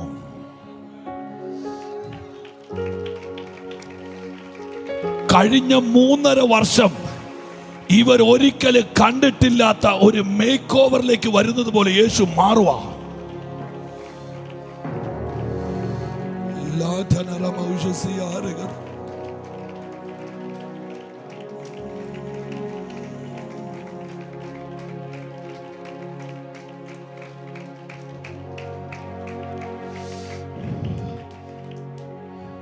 ഞാൻ ഈ പറഞ്ഞു വരുന്നത് വളരെ വലിയ കാര്യമാണ്, വളരെ ചെറിയ കാര്യമാണ്.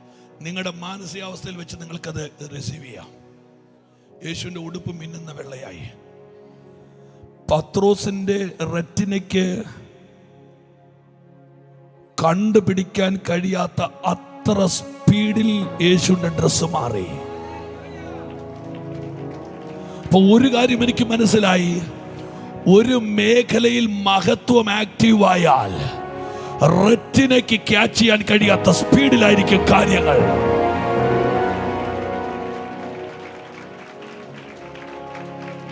സത്യത്തിൽ മനസ്സിലായിട്ടാണോ നിങ്ങൾ കൈയടിക്കുന്നത്? ആണെങ്കിൽ വൃത്തിയായി. തെളിവ് പറയാം. അഹരോൻ പുറത്ത് കരയുന്നു. അഹരോന്റെ വടി സാന്നിധ്യത്തിന്റെ അകത്തിരിക്കുന്ന കാബൂദ് ഷെഖൈനയുടെ അകത്തിരിക്കുന്ന അഹരോന്റെ വടിക്ക് ചോടില്ല, വേരില്ല, വെള്ളമില്ല, വെയിലുമില്ല. ലോകത്തിലെ വടി കായ്ക്കണമെങ്കിൽ ചോട് വേണം, വേര് വേണം, വെള്ളം വേണം, വെയിൽ വേണം. അഹരോന്റെ വടിക്ക് ചോടുമില്ല, വേരുമില്ല, വെള്ളമില്ല, വെയിലുമില്ല. പക്ഷെ തളിർത്തു, പൂത്തു. എനിക്ക് അന്ന് ഒരു കാര്യം മനസ്സിലായത്, നീ മഹത്വത്തിലേക്ക് കേറിയാൽ വേരില്ലെങ്കിലും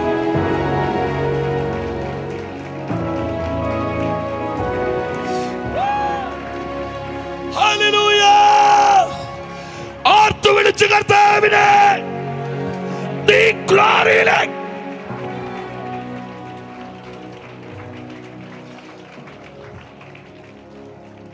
രണ്ടാമതൊരു കാര്യം കൂടെ പറയാം. നിങ്ങൾ വീടിന്റെ വാതിക്കൽ ഒരു കപ്പ നട്ടാൽ ആ കപ്പക്കോല് കൊണ്ടുവെക്കുന്ന അപ്പനറിയാം ഇത് എത്ര മാസം കായ്ക്കുന്ന കമ്പാണെന്ന്. നിങ്ങൾ എത്ര പേരിനോട് കൂടെ ഉണ്ട്? 6 മാസം കാലാണെങ്കിൽ, കപ്പയാണെങ്കിൽ 6 മാസം കഴിഞ്ഞേ കിഴങ്ങ് മാന്തത്തുള്ളൂ. അതിന് മുമ്പ് മാന്തിയാൽ മാന്തുന്നവൻ കിഴങ്ങനാകും. 6 മാസം കഴിഞ്ഞേ കിഴങ്ങ് ഉണ്ടാവൂ. അതിന്റെ കാര്യം എന്നാ? ആ കപ്പക്കോലിനകത്ത് ജെനറ്റിക് അതാണ്. ഹല്ലേലൂയ. നിങ്ങളുടെ വീടിന്റെ മുറ്റത്ത് ഒരു തെങ്ങ് വാങ്ങിച്ചു വെച്ചാൽ അമ്മ വാങ്ങിക്കുമ്പോഴേ അവർ പറയാം, സാറേ ഇത് 3-ാം വർഷം കായ്ക്കുന്നതാ. 3-ാം വർഷം കായ്ക്കുന്നതാണെങ്കിൽ 3-ാം വർഷം ഫലം നോക്കിയാൽ മതി. ബദാമിന്റെ കമ്പിന് ഒരു ജനിതകമുണ്ട്. ആമെ തളിർക്കാൻ ഒരു സമയം, തളിർത്ത് കഴിഞ്ഞിട്ട് പൂപ്പലിലേക്ക് വരാൻ ഒരു ടൈം സോൺ വേണം. പൂപ്പൽ വന്നു കഴിഞ്ഞാൽ അത് ഫലമാകാൻ ഒരു ടൈം സോൺ വേണം. പക്ഷേ ഇരിക്കുന്നത് ഗ്ലോറിക്കകത്തായതുകൊണ്ട് ഈ 2 ടൈമും തമ്പുരാൻ അങ്ങ് വലിച്ചു. എനിക്കറിയില്ല, ഞാൻ പ്രവചിക്കാം, ഒരു പൊട്ടനെ പോലെ പ്രവചിക്കാം. നോക്കി നിൽക്കുമ്പോൾ ചിലരുടെ ലൈഫ് മാറാൻ പോകുകയാണ്. നോക്കി നിൽക്കുമ്പോൾ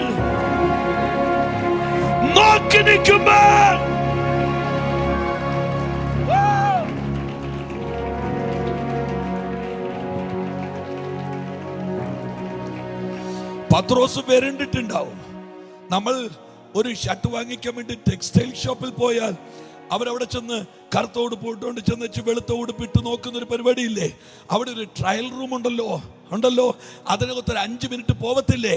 പക്ഷേ ഒരു ട്രയൽ റൂമും ഇല്ലാതെ റെറ്റിനയുടെ മുമ്പിൽ വെച്ച് യേശു മാറി. ഇവർക്ക് പിടികിട്ടിയിട്ടുമില്ല. ഇന്ന് രാത്രി ഞാനിത് പ്രസംഗിക്കുമ്പോൾ ക്രൈസ്റ്റ് സെന്ററിന്റെ അകത്ത് ഗ്ലോറിയുടെ വേഗത ചലിക്കട്ടെ.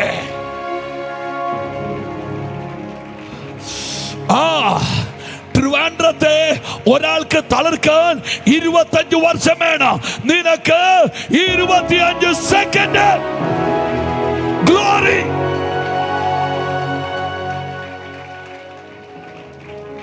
ഇനി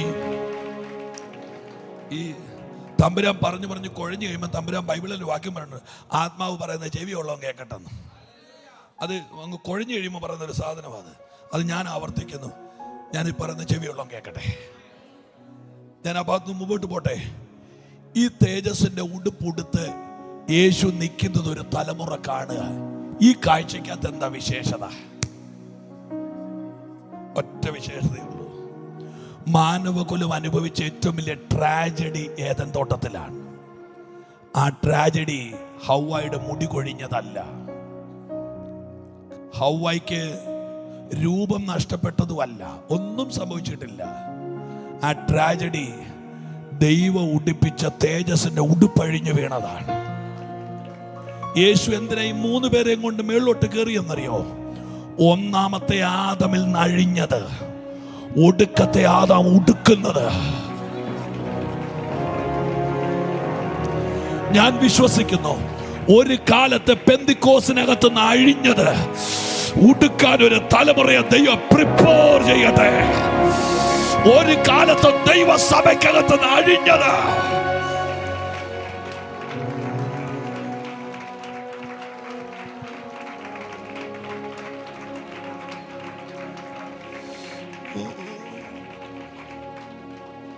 എൻ്റെ വാക്കുകൾ എൻ്റെ തൊണ്ടയിൽ കെട്ടുന്നു. ഇനി എനിക്ക് പ്രസംഗിക്കാൻ അറിയില്ല. ഇനി എനിക്ക് പ്രസംഗിക്കാൻ അറിയില്ല. പക്ഷെ ഒരു കാര്യം ഞാൻ പറയാം. ഒരു തലമുറയുടെ നടുവിൽ വെച്ച് യേശു എന്തിനായി ഗ്ലോറി ഉടുത്തെന്നറിയോ? അടുത്തൊരു ജനറേഷനെ ദൈവം വിളിച്ചത് ബുദ്ധിയിൽ ചലിക്കാനല്ല, ഗ്ലോറി പൊതച്ചു നിൽക്കുന്ന ഒരു തലമുറ. ഒരു വാക്ക് ഞാൻ പറയട്ടെ, നിങ്ങളുടെ മനസ്സിൽ കയറുമെങ്കിൽ കയറട്ടെ. ഗ്ലോറി പൊതച്ചിരിക്കുന്ന ഒരുത്തൻ കാനായിൽ ചെന്നാൽ മുന്തിരിത്തോട്ടത്തിൽ പോകാതെ വീഞ്ഞുണ്ടാകും. ഗ്ലോറി പൊതച്ചവൻ ലാസറിന്റെ കല്ലറയുടെ വാതിൽക്കൽ ചെന്നാൽ നാറ്റം വെച്ചവൻ പന്തിക്കിരിക്കും. ചിന്തിക്കാൻ കഴിയാത്തതെന്തോ അതൊരു തലമുറയിൽ കൂടെ ഓപ്പറേറ്റ് ചെയ്യാൻ ഒരു നിമിഷം ഒന്ന് എഴുന്നേറ്റ് നിൽക്കാൻ പറ്റുമെങ്കിൽ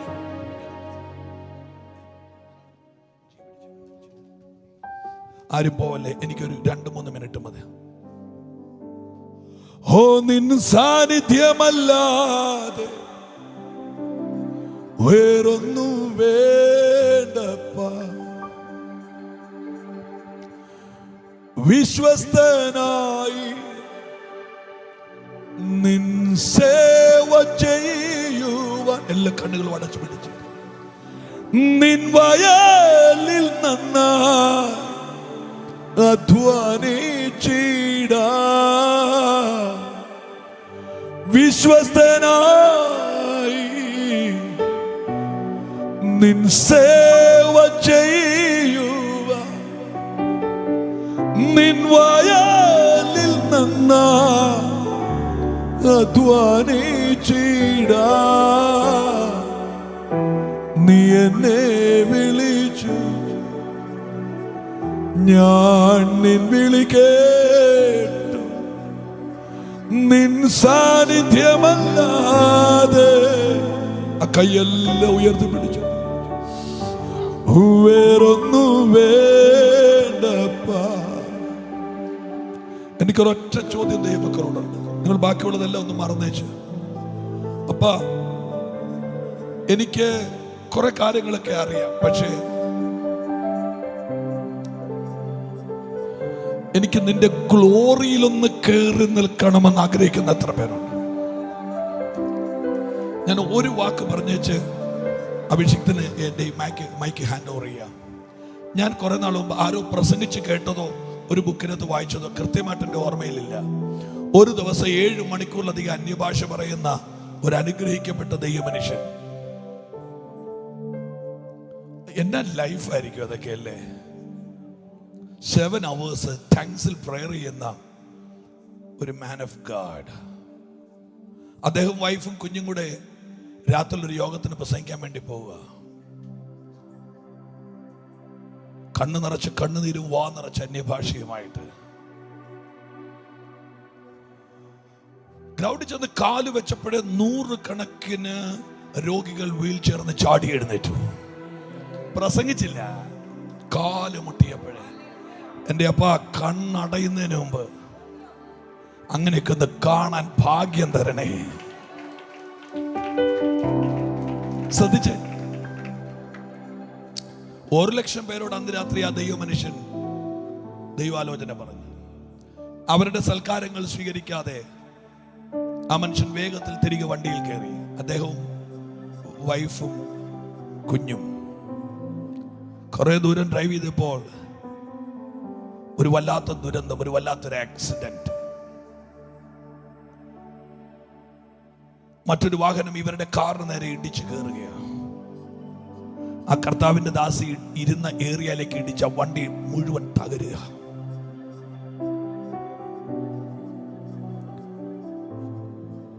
വണ്ടി റോഡിന്റെ നടുക്ക് തകർന്ന തരിപ്പണമായി പുക ഉയരുകയാ. 2-3 മണിക്കൂർ മുമ്പ് പ്രസംഗിച്ച് തീ ഇറക്കിയ ദൈവമനുഷ്യൻ ചോരയ്ക്കകത്ത് കുളിച്ച് റോട്ടിൽ കിടക്കുക. അദ്ദേഹത്തിന്റെ ഭാര്യ ചോരയിൽ കുളിച്ച് കിടക്കുക. ഈ മകന് ചെറിയ മുറിവുകൾ മാത്രമേ ഉള്ളൂ. ഇവൻ ഓടിച്ചെന്ന് ചോരക്കകത്ത് കിടക്കുന്ന എൻ്റെ അമ്മയെ കോടി എടുത്തിട്ട് ഉറക്കെ ഉറക്കെ ഉറക്കെ ഉറക്കെ അവൻ വിളിച്ചു, മമ്മി മമ്മി മമ്മി. പ്രതികരിച്ചില്ല. അവൻ നോക്കുമ്പോ തൊട്ടപ്പുറത്ത് അവന്റെ ഡാഡി ഇടിയിടി ആഘാതത്തിൽ റൈറ്റ് ഹാൻഡ്, വലത്തെ കൈ ഷോൾഡറിൽ നറ്റ് തറയിൽ കിടക്കുകയാണ്. ആ മനുഷ്യന്റെ ബോധം പോയിട്ടില്ല, ഞരക്കമുണ്ട്. ഈ മകൻ ഓടിച്ചെന്ന് ആ മനുഷ്യന്റെ തല ഉയർത്തി കരയാൻ തുടങ്ങി, ഡാഡി എന്ന് വിളിച്ച്. ആ മനുഷ്യന്റെ ചോദ്യം, മമ്മി എന്തിയേ? ഷീസ് ഗോൺ, അവൾ പോയി, നോക്കണ്ട, നാണ്ടെ ചോരക്കകത്ത്. ഞാൻ ആ വായിച്ചതോ ആ കേട്ടതോ ഇങ്ങനെയാണ്. ആ ദൈവ മനുഷ്യൻ മോനോട് പറഞ്ഞു, യു ഡോണ്ട് ക്രൈ, കരയണ്ട. എന്റെ ആ മുറിഞ്ഞു കിടക്കുന്ന കൈയെടുത്ത് അവളുടെ ദേഹത്ത് കൊണ്ടിട്.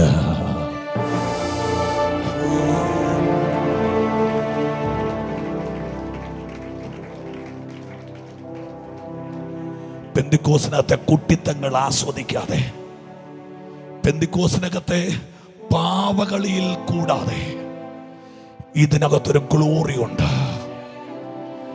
ഷോൾഡറിൽ നറ്റുപോയ കൈയെടുത്ത് ആ കർത്തൃദാസിയുടെ ദേഹത്തിട്ടതും ചോരയിൽ കുളിച്ചവൾ ചാടി എഴുന്നേറ്റത് ഒരുപോലെയാണെങ്കിൽ